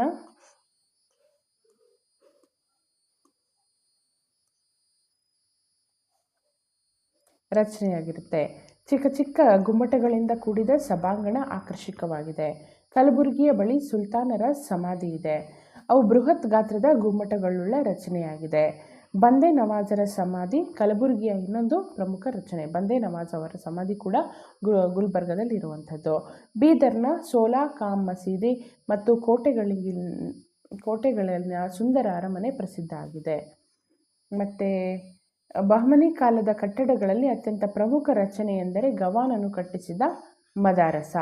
ಇದು ಸುಮಾರು 76 ಮೀಟರ್ 250 ಅಡಿ ಉದ್ದ ಹಾಗೂ 3 ಮಾಳಿಗೆಯನ್ನು ಹೊಂದಿರುವಂತಹ ರಚನೆಯಾಗಿದೆ. ಮದರಸಾದೊಳಗಿರುವ ಮಸೀದಿ ಇನ್ನೂ ಭದ್ರ ಸ್ಥಿತಿಯಲ್ಲಿ ಇರುವಂಥದ್ದು, ಈಗಲೂ ಸಹ ನೋಡಬಹುದು. ಆಮೇಲೆ ಭಾಗ ಆದಮೇಲೆ ವಿಜಯಪುರದ ಆದಿಲ್ ಶಾಹಿಗಳು ಹೇಗೆ ತಮ್ಮ ಆಳ್ವಿಕೆಯನ್ನು ನಡೆಸ್ತಾರೆ, ಯಾರು ಪ್ರಮುಖ ರಾಜರು ಅಂತ ನೋಡ್ತಾ ಹೋಗೋಣ. ಶಾಹಿಗಳ ಪೈಕಿ ಯಾರು ವಿಜಯಪುರ ಆದಿಲ್ ಶಾಹಿಗಳು ತುಂಬ ಇಂಪಾರ್ಟೆಂಟ್. ಅವರು ಕರ್ನಾಟಕದಲ್ಲಿ 2 ಶತಮಾನಗಳ ಕಾಲ ಆಳ್ವಿಕೆಯನ್ನು ನಡೆಸ್ತಾರೆ. ಅದರಲ್ಲಿ ಪ್ರಮುಖವಾದ ಸುಲ್ತಾನ 2ನೇ ಇಬ್ರಾಹಿಂ. ರಾಜ್ಯ ವಿಸ್ತರಣೆಗೊಳ್ಳುತ್ತೆ, ಸಮೃದ್ಧಿಯನ್ನು ಹೊಂದುತ್ತೆ. ಇಬ್ರಾಹಿಂ ಧರ್ಮಸಹಿಷ್ಣು ಅರಸನಾಗಿರ್ತಾನೆ. ಅಂದರೆ ಬೇರೆಲ್ಲ ಧರ್ಮಕ್ಕೂ ಕೂಡ ಈಕ್ವಲ್ ಇಂಪಾರ್ಟೆನ್ಸ್ ಕೊಡ್ತಾ ಇರ್ತಾನೆ. ಯಾರು? 2ನೇ ಇಬ್ರಾಹಿಂ. ಹಿಂದೂ ವಿದ್ವಾಂಸರು, ಕವಿಗಳು, ಸಂಗೀತಗಾರರಿಗೆ ಕೂಡ ಆಶ್ರಯವನ್ನು ನೀಡಿರ್ತಾನೆ. ಹಿಂದೂ ಮುಸ್ಲಿಂ ಸಾಂಸ್ಕೃತಿಕ ಏಕತೆಗಾಗಿ ಇಬ್ರಾಹಿಂ ಶ್ರಮಿಸ್ತಾನೆ. ಉರ್ದು ಭಾಷೆಯಲ್ಲಿ ಕಿತಾಬ್ ಎ ನವರಸ್ ಎಂಬ ಪುಸ್ತಕವನ್ನು ಬರೆದು ಹಿಂದೂ ಸಂಗೀತವನ್ನು ಮುಸಲ್ಮಾನರಲ್ಲಿ ಜನಪ್ರಿಯಗೊಳಿಸಲು ಇವನು ಯತ್ನಿಸಿದ. ಇದು very very important, market as important. ಯಾವುದು? ಉರ್ದು ಭಾಷೆಯಲ್ಲಿ ಕಿತಾಬ್ ಎ ನವರಸ್ ಅನ್ನುವಂಥ ಗ್ರಂಥ ಯಾರು ಬರೀತಾರೆ? 2ನೇ ಇಬ್ರಾಹಿಂ. ಈ ಕೃತಿ ಹಿಂದೂ ದೇವತೆಗಳಾದ ಸರಸ್ವತಿ, ಗಣಪತಿ, ಭೈರವ ಮುಂತಾದವರ ಸ್ತುತಿಯಿಂದ ಆರಂಭವಾಗುತ್ತೆ. ಸ್ವತಃ ಒಳ್ಳೆಯ ಸಂಗೀತಗಾರನಾಗಿರ್ತಾರೆ. ಯಾರು? 2ನೇ ಇಬ್ರಾಹಿಂ. ಮತ್ತು ಭವ್ಯ ಕಟ್ಟಡ ಇಬ್ರಾಹಿಂ ರೋಜಾ, ವಿಜಯಪುರದಲ್ಲಿರುವಂತಹ ಇಬ್ರಾಹಿಂ ರೋಜಾ ಕೂಡ 2ನೇ ಇಬ್ರಾಹಿಂ ಕಟ್ಟಿಸ್ತಾನೆ.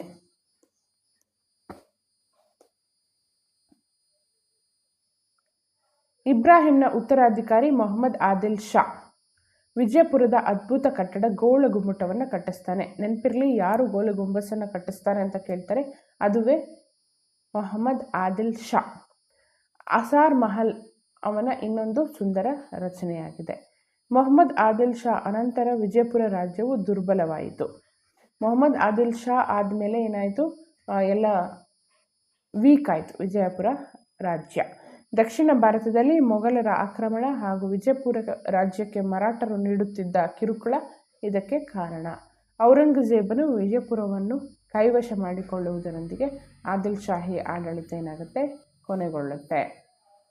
ವಾಸ್ತುಶಿಲ್ಪವನ್ನು ನೋಡೋದಾದರೆ ವಿಜಯಪುರ ಕೋಟೆ ಮಹಾನ್ ರಚನೆಯಾಗಿದೆ. ಅರಮನೆಗಳಲ್ಲಿ ಗಗನ್ ಮಹಲ್ ಭವ್ಯವಾಗಿದೆ. ಅಸಾರ್ ಮಹಲ್ ಅನ್ನುವಂಥದ್ದು ವರ್ಣರಂಜಿತ ಚಿತ್ರಗಳಿರುವಂತಹ ಕೊಠಡಿಯಾಗಿದೆ.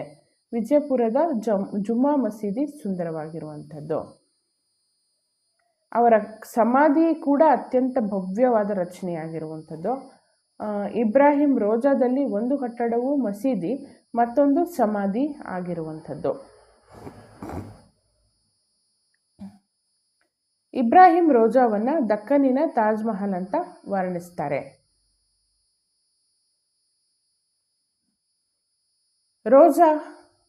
ರೋಜಾಕ್ಕೂ ಮೀರಿದ ಕಟ್ಟಡವನ್ನು ರಚಿಸಬೇಕೆಂದು ಮೊಹಮ್ಮದ್ ಆದಿಲ್ ಶಾ ಗೋಲ್ ಗುಂಬಸ್ ಅನ್ನುವಂಥ ಸಮಾಧಿಯನ್ನು ಕಟ್ಟಿಸುವಂಥದ್ದು.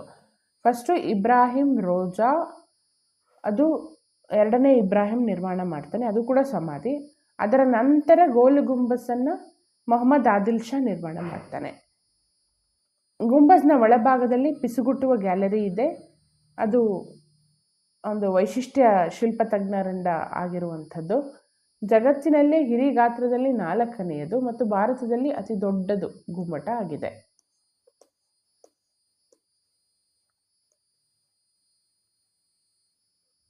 ಇನ್ನು ಡೇಟ್ಸನ್ನು ನೋಡ್ತಾ ಹೋಗೋಣ. ವಿಜಯನಗರ ಸಾಮ್ರಾಜ್ಯದ ಸ್ಥಾಪನೆ 1336ರಲ್ಲಾಗುತ್ತೆ. ಅವರ ಆಳ್ವಿಕೆಯ ಕಾಲ 1336ರಿಂದ 1646. ಕೃಷ್ಣದೇವರಾಯನ ಆಳ್ವಿಕೆಯ ಕಾಲ 1509ರಿಂದ 1529. ರಕ್ಕಸ ತಂಗಡಿ ಕದನ ಜನವರಿ 23, ಇದು ಕೂಡ ಇಂಪಾರ್ಟೆಂಟ್, ಡೇಟ್ ಕೂಡ ಇಂಪಾರ್ಟೆಂಟ್, ತಿಂಗಳು ಕೂಡ ಇಂಪಾರ್ಟೆಂಟ್. ಜನವರಿ 23, 1565. ಇನ್ನು ಬಹಮನಿ ರಾಜ್ಯದ ಆಳ್ವಿಕೆಯ ಕಾಲ 1347ರಿಂದ 1489. ಮದರಸ ಸ್ಥಾಪನೆ 1461ರಲ್ಲಾಗುತ್ತೆ. ಆದಿಲ್ ಶಾಹಿಗಳ ಆಳ್ವಿಕೆಯ ಕಾಲ 1489ರಿಂದ 1686. ಇಬ್ರಾಹಿಂ ರೋಜಾ ರಚನೆ 1626. ಗೋಲಗುಮ್ಮಟ ರಚನೆ 1650. ಇನ್ನು ಪ್ರಶ್ನೆ ಉತ್ತರ ನೋಡೋಣ. ವಿಜಯನಗರ ಸಾಮ್ರಾಜ್ಯದ ಲಾಂಛನ ಯಾವುದು ಅಂತಂದರೆ ವರಾಹ. ಬಹಮನಿ ಸುಲ್ತಾನರ ರಾಜ್ಯ ಸ್ಥಾಪಕ ಯಾರು ಅಂತಂದರೆ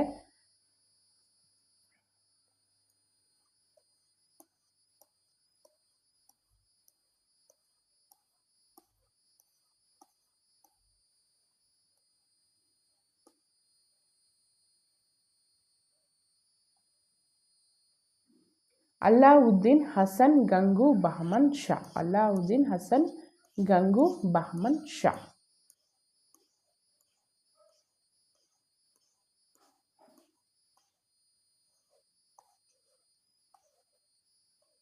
ಕರ್ನಾಟಕ ಸಂಗೀತ ಪಿತಾಮಹ ಅಂತ ಪುರಂದರದಾಸರನ್ನ ಕರಿತೀವಿ.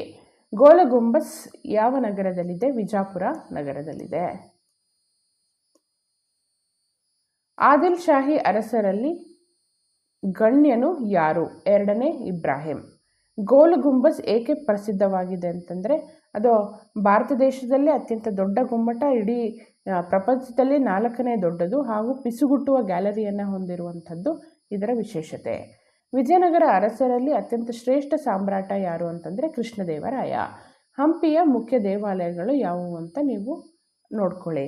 ಕುಮಾರವ್ಯಾಸನ ಕೃತಿ ಯಾವುದು ಅಂತಂದರೆ ಕರ್ನಾಟ ಭಾರತ ಕಥಾಮಂಜರಿ. ಕೃಷ್ಣದೇವರಾಯನ ಕೃತಿಗಳು ಅಮುಕ್ತ ಮೌಲ್ಯದ ಮತ್ತು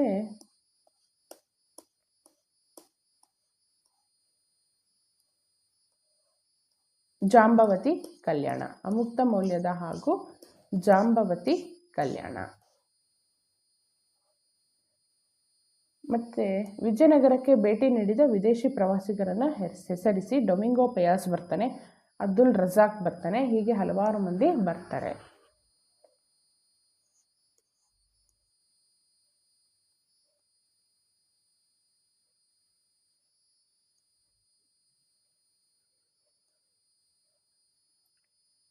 ಇನ್ನು ಮೊಘಲರು ಮತ್ತು ಮರಾಠರನ್ನ ಬಗ್ಗೆ ತಿಳ್ಕೊಳ್ಳೋಣ. ಅಧ್ಯಾಯ 15. 1526ರಲ್ಲಿ ಬಾಬರ್ ಭಾರತದ ಮೇಲೆ ದಂಡೆತ್ತಿ ಬರ್ತಾನೆ. ದಿಲ್ಲಿ ಸುಲ್ತಾನರ ಆಳ್ವಿಕೆಯನ್ನು ಕೊನೆಗೊಳಿಸಿ ಮೊಘಲ್ ಸಾಮ್ರಾಜ್ಯದ ಸ್ಥಾಪನೆಯನ್ನು ಮಾಡ್ತಾನೆ. ಈ ಅಧ್ಯಾಯದಲ್ಲಿ ನಾವು ಅಕ್ಬರ್ ಮತ್ತು ಔರಂಗಜೇಬನ ಆಳ್ವಿಕೆಯನ್ನು ನೋಡ್ತಾ ಹೋಗೋಣ.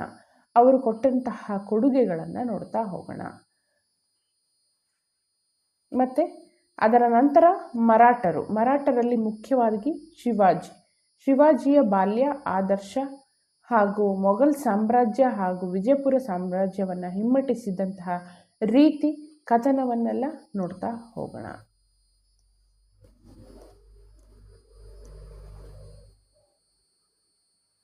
ಇದು ಯಾವ ಸ್ಮಾರಕ ಅಂತ ಎಲ್ರಿಗೂ ಗೊತ್ತಿದೆ ಅಲ್ವಾ? ಅದು ತಾಜ್ ಮಹಲ್, ಆಗ್ರಾದಲ್ಲಿದೆ, UP ಅಂದರೆ ಉತ್ತರ ಪ್ರದೇಶದಲ್ಲಿ ಇರುವಂಥದ್ದು. ಇದು ಅಮೃತ ಶಿಲೆಯಿಂದ ರಚನೆ ಆಗಿರುವಂಥದ್ದು. ಇದನ್ನು ಮೊಘಲರು ನಿರ್ಮಾಣ ಮಾಡಿರುವಂಥದ್ದು. ರಾಜಮನೆತನೆ ಅಂದರೆ ಮೊಘಲ್ ಸಾಮ್ರಾಜ್ಯದ ಸ್ಥಾಪಕ ಯಾರು ಅಂತಂದರೆ ಅದುವೇ ಬಾಬರ್. ಇಂಪಾರ್ಟೆಂಟ್. ಆರಂಭದಲ್ಲಿ ಈತ ಅಫ್ಘಾನಿಸ್ತಾನದ ಕಾಬೂಲ್ ಎಂಬ ಪುಟ್ಟ ಪ್ರದೇಶವನ್ನು ಆಳ್ತಾ ಇರ್ತಾನೆ. ಸಂಪತ್ಭರಿತ ಭಾರತದ ಮೇಲೆ ಆಕ್ರಮಣ ಮಾಡಲು ಕಾಯ್ತಾ ಇರ್ತಾನೆ. ಬಾಬರ್ ಮಂಗೋಲ್ ಸಂತತಿಯವನು, ಅಂದರೆ ಮಂಗೋಲ್ ವಂಶದವನು. ಮೊಘಲ್ ಪದದ ಮೂಲ ಮಂಗೋಲ್ ಅನ್ನುವಂತಹ ಪದದಿಂದ ಬಂದಿರುವಂಥದ್ದು. ಭಾರತಕ್ಕೆ ಗುಲಾಬಿ ಹೂವನ್ನು ಪರಿಚಯ ಮಾಡಿದವನೇ ಯಾರು? ಈ ಬಾಬರ್. ದೆಹಲಿ ಸುಲ್ತಾನರು ದುರ್ಬಲಗೊಳ್ಳುತ್ತಿದ್ದಂತೆ ಬಾಬರ್ ದೆಹಲಿಯ ಮೇಲೆ ದಂಡೆತ್ತಿ ಬಂದು ಅವರ ಆಳ್ವಿಕೆಯನ್ನು ಕೊನೆಗೊಳಿಸ್ತಾನೆ. ಆದರೆ ಅವನಿಗೆ ಅದು ತೃಪ್ತಿ ಆಗಲಿಲ್ಲ. ಯಾಕೆ ಅಂದರೆ ಇಲ್ಲಿನ ರಜಪೂತರು ಮತ್ತು ಅಫ್ಘನ್ನರು ಅವನನ್ನು ಪ್ರಬಲವಾಗಿ ವಿರೋಧಿಸಿರ್ತಾರೆ. ವೀರ ಯೋಧನಾಗಿದ್ದ ಬಾಬರ್ನು ತನ್ನ ಉತ್ತಮ ಶಸ್ತ್ರಾಸ್ತ್ರ ಬಲದಿಂದ ವೈರಿಗಳನ್ನು ಧೈರ್ಯದಿಂದ ಹಿಮ್ಮೆಟ್ಟಿಸ್ತಾನೆ. ಬಾಬರ್ ದಿಲ್ಲಿ, ಆಗ್ರಾ ಮತ್ತು ಸುತ್ತಮುತ್ತಲಿನ ಪ್ರದೇಶಗಳಲ್ಲಿ ಮೂರು ಯುದ್ಧಗಳಲ್ಲಿ ವಶಪಡಿಸಿಕೊಂಡು ಸಾಮ್ರಾಜ್ಯವನ್ನು ಸ್ಥಾಪನೆ ಮಾಡ್ತಾನೆ. ಆದರೆ ಅಲ್ಪ ಕಾಲದಲ್ಲೇ ಬಾಬರ್ ನಿಧನ ಹೊಂದುತ್ತಾನೆ. ನಂತರ ಬಂದವನೇ ಆತನ ಮಗ ಹುಮಾಯೂನ್ ಬಗ್ಗೆ ನೋಡೋಣ ಬನ್ನಿ. ಹುಮಾಯೂನ್ ಶತ್ರುಗಳನ್ನು ಯುದ್ಧದಲ್ಲಿ ಸೋಲಿಸ್ತಾನೆ. ಆದರೆ ಅಫ್ಘನ್ನರ ಸರ್ದಾರನಾದ ಶೇರ್ಷಾ ಸೂರಿಯಿಂದ ಸೋಲ್ತಾನೆ. ರಾಜ್ಯವನ್ನು ಕಳೆದುಕೊಂಡು ಪರ್ಷಿಯಾಕ್ಕೆ ಓಡೋಗ್ತಾನೆ. ಅಲ್ಲಿ 15 ವರ್ಷಗಳ ಕಾಲ ಅಲ್ಲೇ ಇರ್ತಾನೆ ಪರ್ಷಿಯಾದಲ್ಲಿ. ಅಫ್ಘನ್ನರ ಆಳ್ವಿಕೆ ದುರ್ಬಲಗೊಳ್ಳುತ್ತಿದ್ದಂತೆ ಹುಮಾಯೂನ್ ಭಾರತದ ಮೇಲೆ ದಂಡೆತ್ತಿ ಬಂದು ದೆಹಲಿಯನ್ನು ವಶಪಡಿಸಿಕೊಳ್ತಾನೆ. ಆದರೆ ಅದಾದ ಕೆಲವೇ ದಿನಗಳಲ್ಲಿ ಹುಮಾಯೂನ್ ಕೂಡ ಸಾವನ್ನಪ್ತಾನೆ.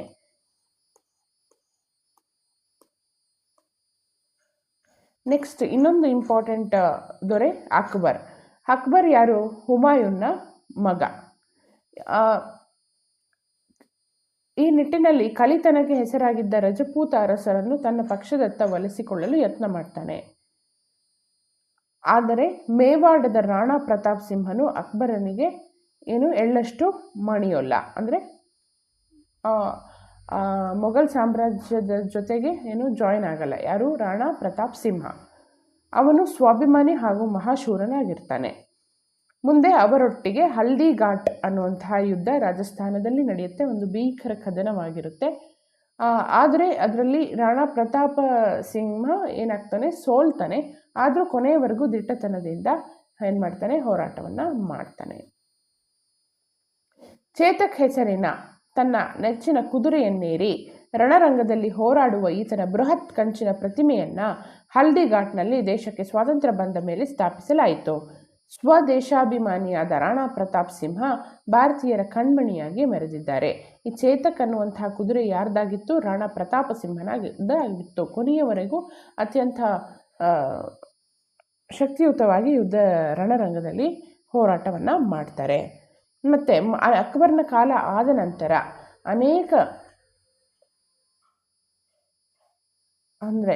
ಅಕ್ಬರ್ನ ಕಾಲದಲ್ಲಿ ಅನೇಕ ಸೈನಿಕ ಕಾರ್ಯಾಚರಣೆಗಳನ್ನು ಮಾಡಲಾಗುತ್ತೆ.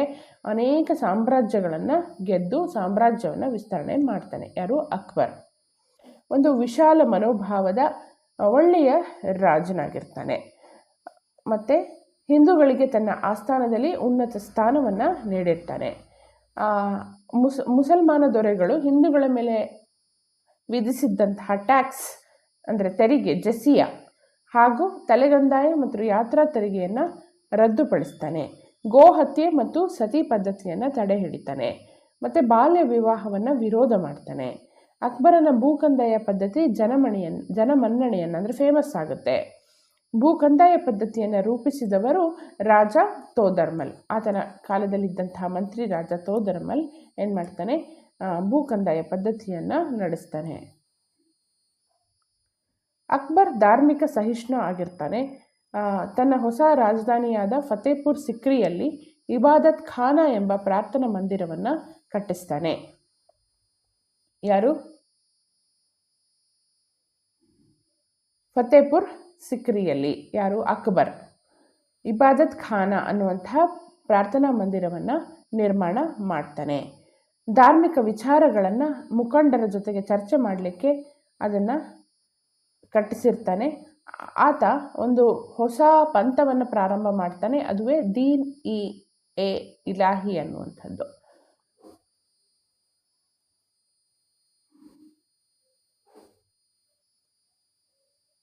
ಇದು ಅಕ್ಬರನ ಕಾಲದಲ್ಲಿದ್ದಂತಹ ಸಾಮ್ರಾಜ್ಯದ ಒಂದು ನೋಟ.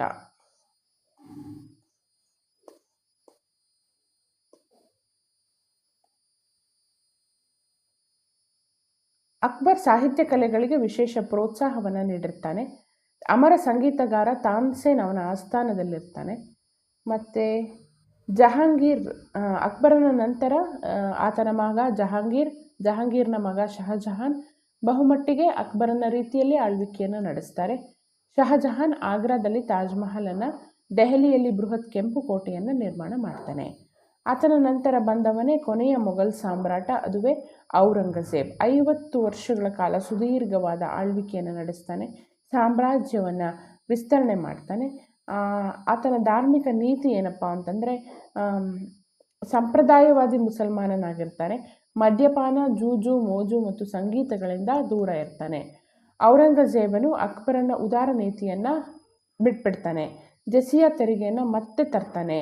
ಹಿಂದೂ ಜಾತ್ರೆಗಳು, ಬೋಧನೆ ಮತ್ತು ಆಚರಣೆಗಳನ್ನು ನಿಷೇಧ ಮಾಡ್ತಾನೆ.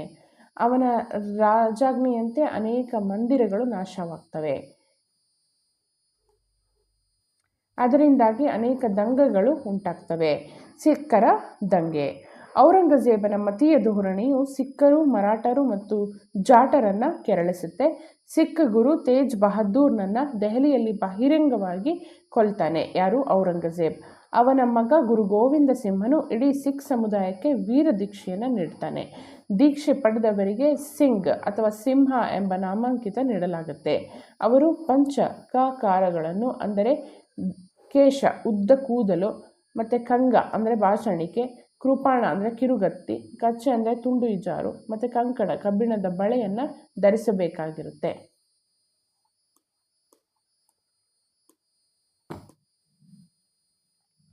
ದಂಗೆಗಳು ಯಾವೆಲ್ಲ ಅಂತ ನೋಡೋದಾದರೆ, ಉತ್ತರ ಭಾರತದಲ್ಲಿ ಸಿಖ್ಖರು ಮತ್ತು ರಜಪೂತರು ಔರಂಗಜೇಬನನ್ನು ಪ್ರಬಲವಾಗಿ ಪ್ರತಿಭಟಿಸ್ತಾರೆ. ದಕ್ಕನ್ನಲ್ಲಿ ಶಿವಾಜಿ ಬಂಡಾಯ ಹೇಳ್ತಾನೆ, ಅಂದರೆ ದಕ್ಕನ್ ಪ್ರಸ್ಥಭೂಮಿಯಲ್ಲಿ ಆಳ್ವಿಕೆ ನಡೆಸ್ತಿದ್ದಂತಹ ಶಿವಾಜಿ. ಮತ್ತು ದಂಗೆಗಳು ದೀರ್ಘಕಾಲ ನಡೆದು ಔರಂಗಜೇಬನು ಭಾರೀ ಸಂಪತ್ತು, ಸೈನಿಕರು ಮತ್ತು ಎಲ್ಲಕ್ಕಿಂತ ಹೆಚ್ಚಾಗಿ ತನ್ನ ಪ್ರತಿಷ್ಠೆಯನ್ನು ಕಳೆದುಕೊಳ್ತಾನೆ. ಸಾಮ್ರಾಜ್ಯದ ಹಲವಾರು ಪ್ರದೇಶಗಳು ಸ್ವತಂತ್ರಗೊಳ್ತವೆ. ದಕ್ಕನ್ನಿನ ಯುದ್ಧಗಳಿಂದ ಆರ್ಥಿಕವಾಗಿ ಹಾಗೂ ದೈಹಿಕವಾಗಿ ಬಹಳಷ್ಟು ಬಳಲಿದ ಔರಂಗಜೇಬ ದಕ್ಕನ್ನಲ್ಲಿ ಮರಣ ಹೊಂದುತ್ತಾನೆ. ಅವನ ನಂತರ ಮೊಘಲ್ ಸಾಮ್ರಾಜ್ಯ ಅವನತಿ ಹೊಂದತ್ತೆ. ಇವನು ಗುರು ಗೋವಿಂದ ಸಿಂಹ, ತೇಜ್ ಬಹದ್ದೂರ್ನ ಮಗ. ಇಲ್ಲಿ ಸ್ವರ್ಣ ಮಂದಿರ ಅಮೃತ್ಸರದಲ್ಲಿದೆ, ಆತನೇ ನಿರ್ಮಾಣ ಮಾಡಿರುವಂಥದ್ದು. ಇನ್ನು ಮೊಘಲರ ಆಡಳಿತ ಹೇಗಿತ್ತು ಅಂತಂದರೆ, ಇಲ್ಲಿ ಸಾಮ್ರಾಟನೇ ಎಲ್ಲದಕ್ಕೂ ಎಲ್ಲ ಅಧಿಕಾರವನ್ನು ಹೊಂದಿರ್ತಾನೆ. ಅವನ ನಿರ್ಣಯವೇ ಅಂತಿಮ ನಿರ್ಧಾರ ಆಗಿರುತ್ತೆ. ಸಾಮ್ರಾಜ್ಯವನ್ನು ಪ್ರಾಂತ, ಜಿಲ್ಲೆ ಮತ್ತು ತಾಲೂಕುಗಳಾಗಿ ವಿಂಗಡೆಯನ್ನು ಮಾಡಲಾಗಿರುತ್ತೆ. ನಗರಗಳಲ್ಲಿ ಕೊತ್ವಾಲ ಎಂಬ ಅಧಿಕಾರಿ ಕಾನೂನು ಮತ್ತು ಸುವ್ಯವಸ್ಥೆಯನ್ನು ಕಾಪಾಡ್ತಾನೆ. ಕಂದಾಯ ವ್ಯವಸ್ಥೆಯಲ್ಲಿ ಭೂಕಂದಾಯ ಪದ್ಧತಿಯನ್ನು ರಾಜ ತೋದರ್ಮಲ್ ರೂಪಿಸಿರ್ತಾನೆ. ಫಲವತ್ತತೆಯ ಆಧಾರದ ಮೇಲೆ ಕಂದಾಯವನ್ನು ಸಂಗ್ರಹಣೆ ಮಾಡ್ತಿರ್ತಾರೆ. ಇನ್ನು ಸಾಂಸ್ಕೃತಿಕ ಕೊಡುಗೆಯನ್ನು ನೋಡೋದಾದರೆ, ಮೊಘಲರು ಪರ್ಷಿಯನ್ ಸಾಹಿತ್ಯಕ್ಕೆ ವಿಶೇಷ ಪ್ರೋತ್ಸಾಹವನ್ನು ನೀಡಿರ್ತಾರೆ. ಯಾವುದು? ಪರ್ಷಿಯನ್ ಸಾಹಿತ್ಯ. ಅಕ್ಬರನ ಆಸ್ಥಾನದಲ್ಲಿ ಅಬುಲ್ ಫಜಲ್, ನಿಜಾಮುದ್ದೀನ್ ಮತ್ತು ಬದೋನಿ ಎಂಬುವವರು ಪ್ರಸಿದ್ಧ ಇತಿಹಾಸಕಾರರಾಗಿರ್ತಾರೆ. ಅಕ್ಬರ್ ನಾಮ ಅಬುಲ್ ಫಜಲ್ನ ಪ್ರಮುಖ ಕೃತಿಯಾಗಿರುತ್ತೆ. ಯಾವುದು? ಅಕ್ಬರ್ ನಾಮ.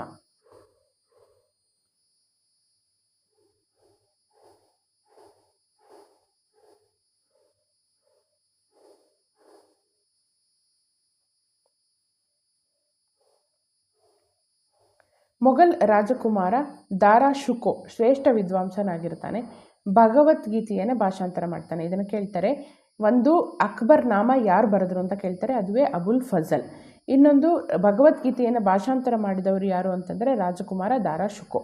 ಮತ್ತು ಹಿಂದಿ ಸಾಹಿತ್ಯವು ರಾಜಶ್ರಯ ಪಡೆಯದಿದ್ದರೂ ಕೂಡ ಸಂತರ ಯತ್ನದಿಂದ ಶ್ರೀಮಂತಗೊಳ್ಳುತ್ತೆ. ತುಳಸಿದಾಸರು ರಾಮಚರಿತ ಮಾನಸವನ್ನು ಬರೀತಾರೆ. ಇನ್ನು ವಾಸ್ತುಶಿಲ್ಪವನ್ನು ನೋಡೋದಾದರೆ ದೆಹಲಿಯಲ್ಲಿ ಹುಮಾಯೂನ್ನ ಸಮಾಧಿ ಅಂದರೆ ಆತನ ತಂದೆಯ ಸಮಾಧಿ, ಅಕ್ಬರನ ತಂದೆಯ ಸಮಾಧಿಯನ್ನು ಅಕ್ಬರ ನಿರ್ಮಾಣ ಮಾಡ್ತಾನೆ. ಅವನು ಫತೇಪುರ್ ಸಿಕ್ರಿಯಲ್ಲಿ ಅಂದರೆ ಆಗ್ರಾದ ಸಮೀಪ ನೂತನ ರಾಜಧಾನಿಯನ್ನು ಕಟ್ಟಿಸ್ತಾನೆ. ರಾಜಧಾನಿಯಲ್ಲಿ ಭವ್ಯವಾದ ಅರಮನೆ, ಮಸೀದಿ ಮತ್ತು ಮಂಟಪಗಳನ್ನು ನೋಡ್ಬೋದು. ಇಲ್ಲಿಯ ಜಾಮಿಯಾ ಮಸೀದಿಯ ಪ್ರವೇಶ ದ್ವಾರ ಅಂದರೆ ಬುಲಂದ್ ದರ್ವಾಜ ಭಾರತದಲ್ಲಿ ಅತ್ಯಂತ ಉನ್ನತವಾಗಿರುವಂಥದ್ದು, 40 ಮೀಟರ್ ಎತ್ತರ ಇರುವಂಥದ್ದು. ಇದು ಹುಮಾಯೂನ್ ಸಮಾಧಿ ದಿಲ್ಲಿಯಲ್ಲಿ ಕಂಡುಬರುತ್ತೆ. ಶಹಾಜಹಾನನು ಆಗ್ರಾ ಕೋಟೆಯೊಳಗೆ ಕಟ್ಟಿಸಿದ ಅರಮನೆ ಮೋತಿ ಮಹಲ್ ಅಮೋಘವಾಗಿರುವಂಥದ್ದು. ಈತನು ಆಗ್ರಾದಲ್ಲಿ ತನ್ನ ಪ್ರೀತಿಯ ರಾಣಿ ಮುಮ್ತಾಜ್ ಮಹಲ್ಳ ಸ್ಮರಣಾರ್ಥಕವಾಗಿ ತಾಜ್ ಮಹಲ್ನನ್ನು ನಿರ್ಮಾಣ ಮಾಡ್ತಾನೆ. ಇನ್ನು ದೆಹಲಿಯಲ್ಲಿ ಕೆಂಪು ಕೋಟೆಯನ್ನು ಕಟ್ಟಿಸ್ತಾನೆ. ಇದು ಕೆಂಪು ಕೋಟೆ. ಇನ್ನು ಆಗ್ರಾದಲ್ಲಿ ಮತ್ತೊಂದು ಕೋಟೆಯನ್ನು ನಿರ್ಮಾಣ ಮಾಡಿಸುವಂಥದ್ದು.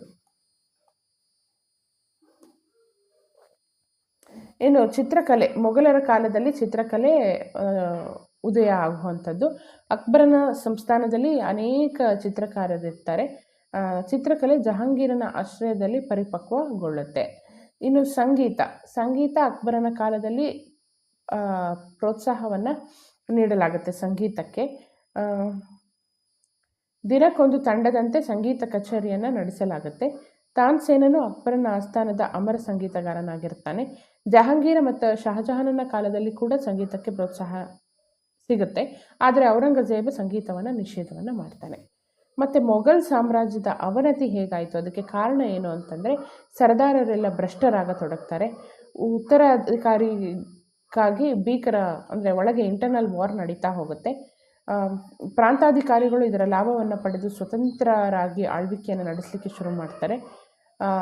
ಭಾರತವನ್ನು ಒಂದು ಇಸ್ಲಾಂ ಪಂಥೀಯ ರಾಜ್ಯವನ್ನಾಗಿ ಪರಿವರ್ತಿಸುವ ಔರಂಗಜೇಬನ ನೀತಿಗೆ ಎಲ್ಲೆಡೆ ವಿರೋಧ ಸಿಗ್ತಾ ಹೋಗುತ್ತೆ. ಸಿಖ್ಖರು, ರಜಪೂತರು ಮತ್ತು ಮರಾಠರೊಂದಿಗೆ ದೀರ್ಘಕಾಲದ ಸಂಘರ್ಷ ಏನಾಗುತ್ತೆ, ಅವರ ಶಕ್ತಿಯನ್ನು ಕಡಿಮೆ ಮಾಡ್ತಾ ಹೋಗುತ್ತೆ. ನಾದಿರ್ ಶಾ ಎಂಬ ಪರ್ಷಿಯಾದ ದಾಳಿಕೋರನು ದೆಹಲಿಯ ಮೇಲೆ ಆಕ್ರಮಣಗೈತಾನೆ. ಮೊಘಲರು 200 ವರ್ಷ ಕಾಲ ಸಂಗ್ರಹಿಸಿದ ಧನವನ್ನು ಸೂರೆಗೊಳ್ತಾನೆ, ಅಂದರೆ ಎಲ್ಲ ಲೂಟಿ ಮಾಡ್ತಾನೆ. ಜಗತ್ಪ್ರಸಿದ್ಧ ಕೊಹಿನೂರ್ ವಜ್ರ ಹಾಗೂ ಶಹಜಾನನ ಮಯೂರ್ ಸಿಂಹಾಸನವನ್ನು ಒಯ್ತಾನೆ. ಯಾರು? ನಾದಿರ್ ಶಾ. ಮೊಘಲರ ಖಜಾನೆ ಖಾಲಿಯಾಗತ್ತೆ. ಇನ್ನು ಮರಾಠರಲ್ಲಿ ಅತ್ಯಂತ ಶ್ರೇಷ್ಠ ಕವಿ ಯಾರಪ್ಪ ಅಂತಂದರೆ ಅದುವೇ ಛತ್ರಪತಿ ಶಿವಾಜಿ. ಉತ್ತರ ಭಾರತದಲ್ಲಿ ಮೊಘಲರು ಅತ್ಯಂತ ಶ್ರೇಷ್ಠ ಕಾಲದಲ್ಲಿದ್ದಾಗ ದಕ್ಕನ್ ಪ್ರದೇಶದಲ್ಲಿ ಮೊಘಲರನ್ನು ಪ್ರತಿಭಟಿಸಿ ಅಧಿಕಾರಕ್ಕೆ ಬಂದವರೇ ಮರಾಠರು. ಮರಾಠ ಮನೆತನದ ಸ್ಥಾಪಕ ಶಿವಾಜಿಯ ಬಾಲ್ಯ ಹೇಗಿತ್ತು ಅಂತ ನೋಡೋದಾದರೆ ಪುಣೆಯ ಬಳಿ ಅಂದರೆ ಮಹಾರಾಷ್ಟ್ರದ ಪುಣೆಯ ಬಳಿ ಶಿವನೇರಿ ದುರ್ಗ ಅನ್ನುವಲ್ಲಿ ಜನಿಸ್ತಾನೆ. ತಂದೆ ಶಹಾಜಿ ಭೋಸ್ಲೆ. ಈತ ವಿಜಯಪುರ ಸುಲ್ತಾನನ ಬಳಿ ಉನ್ನತ ಹುದ್ದೆಯಿಂದ ಇದ್ದುದರಿಂದ ತಾಯಿ ಜೀಜಾಬಾಯಿಯೇ ಶಿವಾಜಿಯ ಭವಿಷ್ಯವನ್ನು ರೂಪಿಸ್ತಾಳೆ. ಅವಳು ರಾಮಾಯಣ, ಮಹಾಭಾರತ ಮುಂತಾದ ಕಾವ್ಯ ಪುರಾಣಗಳ ಕಥೆಗಳನ್ನು ತನ್ನ ಮಗನಿಗೆ ಹೇಳ್ತಾ ಧರ್ಮ ರಕ್ಷಣೆ, ದೇಶಾಭಿಮಾನದ ಮನೋಭಾವವನ್ನು ಪ್ರಚೋದನೆ ಮಾಡ್ತಾಳೆ. ಗುರುವಾಗಿದ್ದ ದಾದಾಜಿ ಕೊಂಡದೇವ್. ಯಾರು ಶಿವಾಜಿಯ ಗುರು ಅಂತ ಕೇಳ್ತಾರೆ. ಯಾರು? ದಾದಾಜಿ ಕೊಂಡದೇವ್ ಮತ್ತು ತಾನಾಜಿ ಮಾಲ್ಸೂರೆ ಶಿವಾಜಿಗೆ ಶಸ್ತ್ರಾಸ್ತ್ರ ವಿದ್ಯೆಯನ್ನು ಕಲಿಸ್ತಾರೆ.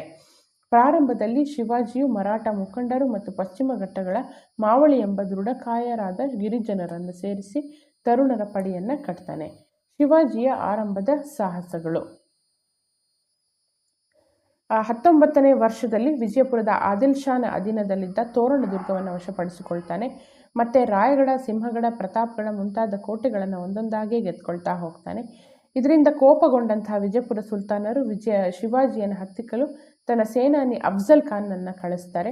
ಆ ಅಫ್ಜಲ್ ಖಾನ್ ಒಪ್ಪಂದದ ಮಾತುಗಳನ್ನಾಡಲು ಶಿವಾಜಿಯನ್ನು ಬರಹೇಳಿ ಮೋಸದಿಂದ ಅವನನ್ನು ಕೊಲ್ಲಲು ಯತ್ನಿಸ್ತಾನೆ. ಆದರೆ ಶಿವಾಜಿಯದೇ ಮೇಲುಗೈಯಾಗಿ ಅವನು ಅಫ್ಜಲ್ ಖಾನನನ್ನು ಕೊಲ್ತಾನೆ.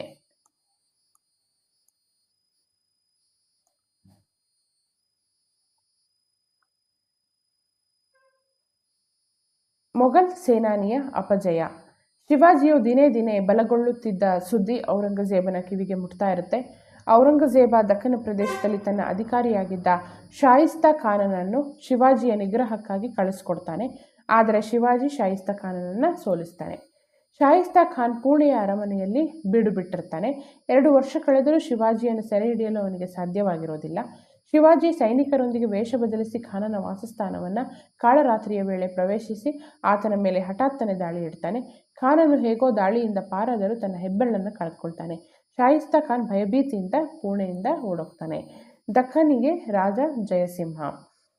ಇದಾದ ಮುಂದಿನ ವರ್ಷವೇ ಶಿವಾಜಿ ಮೊಘಲರ ವಶವಿದ್ದ ಸೂರತ್ ನಗರವನ್ನು ಮುತ್ತಿಗೆ ಹಾಕಿ ಅಪಾರ ಧನವನ್ನು ವಶಪಡಿಸಿಕೊಳ್ತಾನೆ.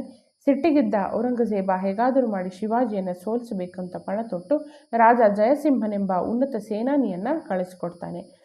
ಅವರೊಳಗೆ ಯುದ್ಧ ನಡೆದು ಶಿವಾಜಿ ಸೋತನಲ್ಲದೆ ತನ್ನ ಹಲವು ಕೋಟೆಗಳನ್ನು ಮೊಘಲರಿಗೆ ಒಪ್ಪಿಸಬೇಕಾಗಿ ಬರುತ್ತೆ. ಒಪ್ಪಂದ ಮಾಡಿಕೊಳ್ಳಲು ಶಿವಾಜಿಯನ್ನು ದಿಲ್ಲಿಗೆ ಬರಮಾಡಿಕೊಳ್ಳಲಾಗುತ್ತೆ. ಔರಂಗಜೇಬ್ ಶಿವಾಜಿಯನ್ನು ಬಂಧಿಸಿ ಆಗ್ರಾದ ಸೆರೆಮನೆಯಲ್ಲಿ ಇಟ್ಟುಬಿಡ್ತಾನೆ. ಆದರೆ ಶಿವಾಜಿ ಉಪಾಯದಿಂದ ಸೆರೆಯಿಂದ ತಪ್ಪಿಸಿಕೊಂಡು ತನ್ನ ರಾಜಧಾನಿಯನ್ನು ಸೇರಿಕೊಳ್ತಾನೆ.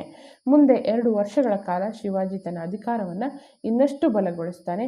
ಎಲ್ಲ ಕೋಟೆಗಳನ್ನು ಮೊಘಲರಿಂದ ಗೆದ್ದುಕೊಂಡು ಸೂರತ್ ನಗರಕ್ಕೆ ಮುತ್ತಿಗೆ ಹಾಕಿ ಅಪಾರ ಸಂಪತ್ತರ ಸಂಗ್ರಹ ಮತ್ತೆ ಮಾಡ್ತಾನೆ. ಇನ್ನು ಶಿವಾಜಿಯ ಪಟ್ಟಾಭಿಷೇಕ ಎಲ್ಲಾಗುತ್ತೆ ಅಂತಂದರೆ ಅದು ರಾಯಗಢದಲ್ಲಿ ಆಗುತ್ತೆ. ಇದು ನೆನ್ಪಿಟ್ಕೊಳ್ಬೇಕು. ರಾಯಗಢ. ಚಕ್ರಪತಿ ಎಂಬ ಬಿರುದನ್ನು ಧರಿಸಿ ತನ್ನ ರಾಜ್ಯವನ್ನು ಹಿಂದುವಿ ಸ್ವರಾಜ್ಯ ಅಂತ ಕರೀತಾನೆ. ಮುಂದೆ ಶಿವಾಜಿಯು ಜಿಂಜಿ, ವೆಲ್ಲೂರು, ಮೈಸೂರು ಭಾಗವನ್ನು ಗೆದ್ಕೊಳ್ತಾ ಹೋಗ್ತಾನೆ.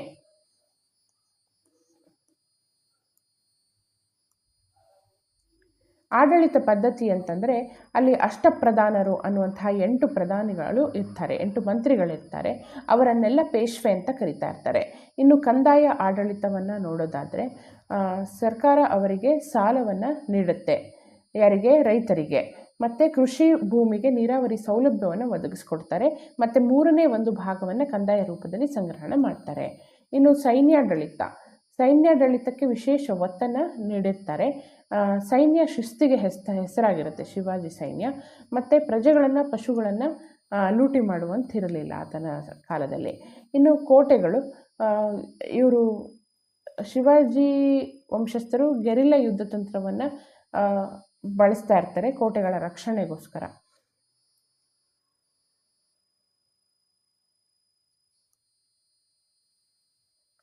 ಮತ್ತು 240 ಕೋಟೆಗಳಲ್ಲಿ 111 ಕೋಟೆಗಳನ್ನು ಶಿವಾಜಿಯೇ ನಿರ್ಮಾಣ ಮಾಡಿರುವಂಥದ್ದು. ಇದೊಂದು ಉದಾಹರಣೆಗೆ ರಾಯಗಢದಲ್ಲಿರುವಂತಹ ಒಂದು ಶಿವಾಜಿಯ ಕೋಟೆ. ಈ ಗೆರಿಲ್ಲಾ ಯುದ್ಧದ ಬಗ್ಗೆ ನೋಡೋದಾದರೆ ಚಿಕ್ಕ ಚಿಕ್ಕ ತಂಡಗಳಲ್ಲಿ ಶತ್ರುಗಳ ಮೇಲೆ ಹಠಾತ್ತನೆ ದಾಳಿ ಮಾಡುವ, ಶತ್ರುಗಳಿಗೆ ಕಾಟ ಕೊಡುವ ಯುದ್ಧ ತಂತ್ರ ಗೆರಿಲ್ಲಾ ಯುದ್ಧ ತಂತ್ರ. ಯುದ್ಧ ಕಾಲದಲ್ಲಿ ಸೆರೆ ಸಿಕ್ಕಿದ್ದ ಸ್ತ್ರೀಯರನ್ನು ಅವರ ಪೋಷಕರಿಗೆ ಒಪ್ಪಿಸಲಾಗ್ತಾ ಇತ್ತು. ಯುದ್ಧ ಕಾಲದಲ್ಲಿ ಸೈನಿಕರು ಮಸೀದಿಗಳನ್ನು ನಾಶ ಮಾಡುವಂತಿರಲಿಲ್ಲ. ಪವಿತ್ರ ಕುರಾನನ್ನ ಪ್ರತಿಯೂ ಕೈ ಸೇರಿದರೆ ಅದನ್ನು ಗೌರವಪೂರ್ವಕವಾಗಿ ಸಂಬಂಧಪಟ್ಟವರಿಗೆ ಹಿಂದಿರುಗಿಸಲಾಗ್ತಿತ್ತು.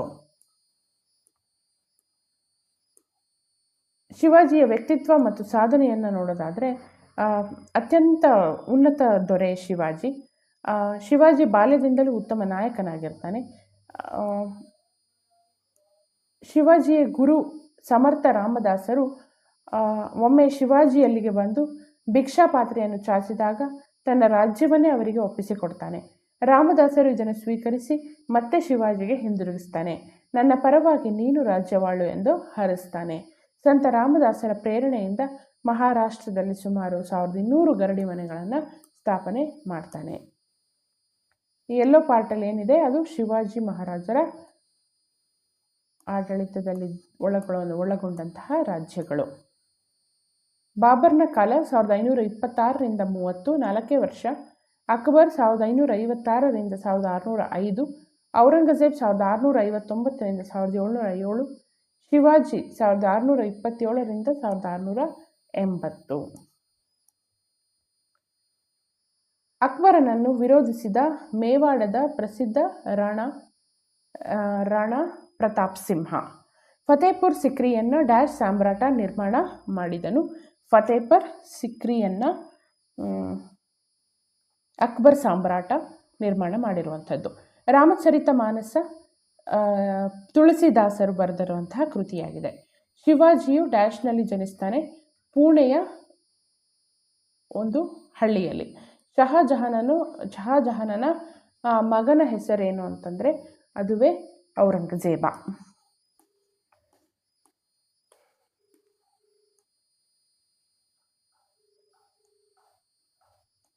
ಇಲ್ಲಿಗೆ ಮರಾಠ ಸಾಮ್ರಾಜ್ಯ ಮುಕ್ತಾಯವಾಗುತ್ತೆ. ಧನ್ಯವಾದಗಳು.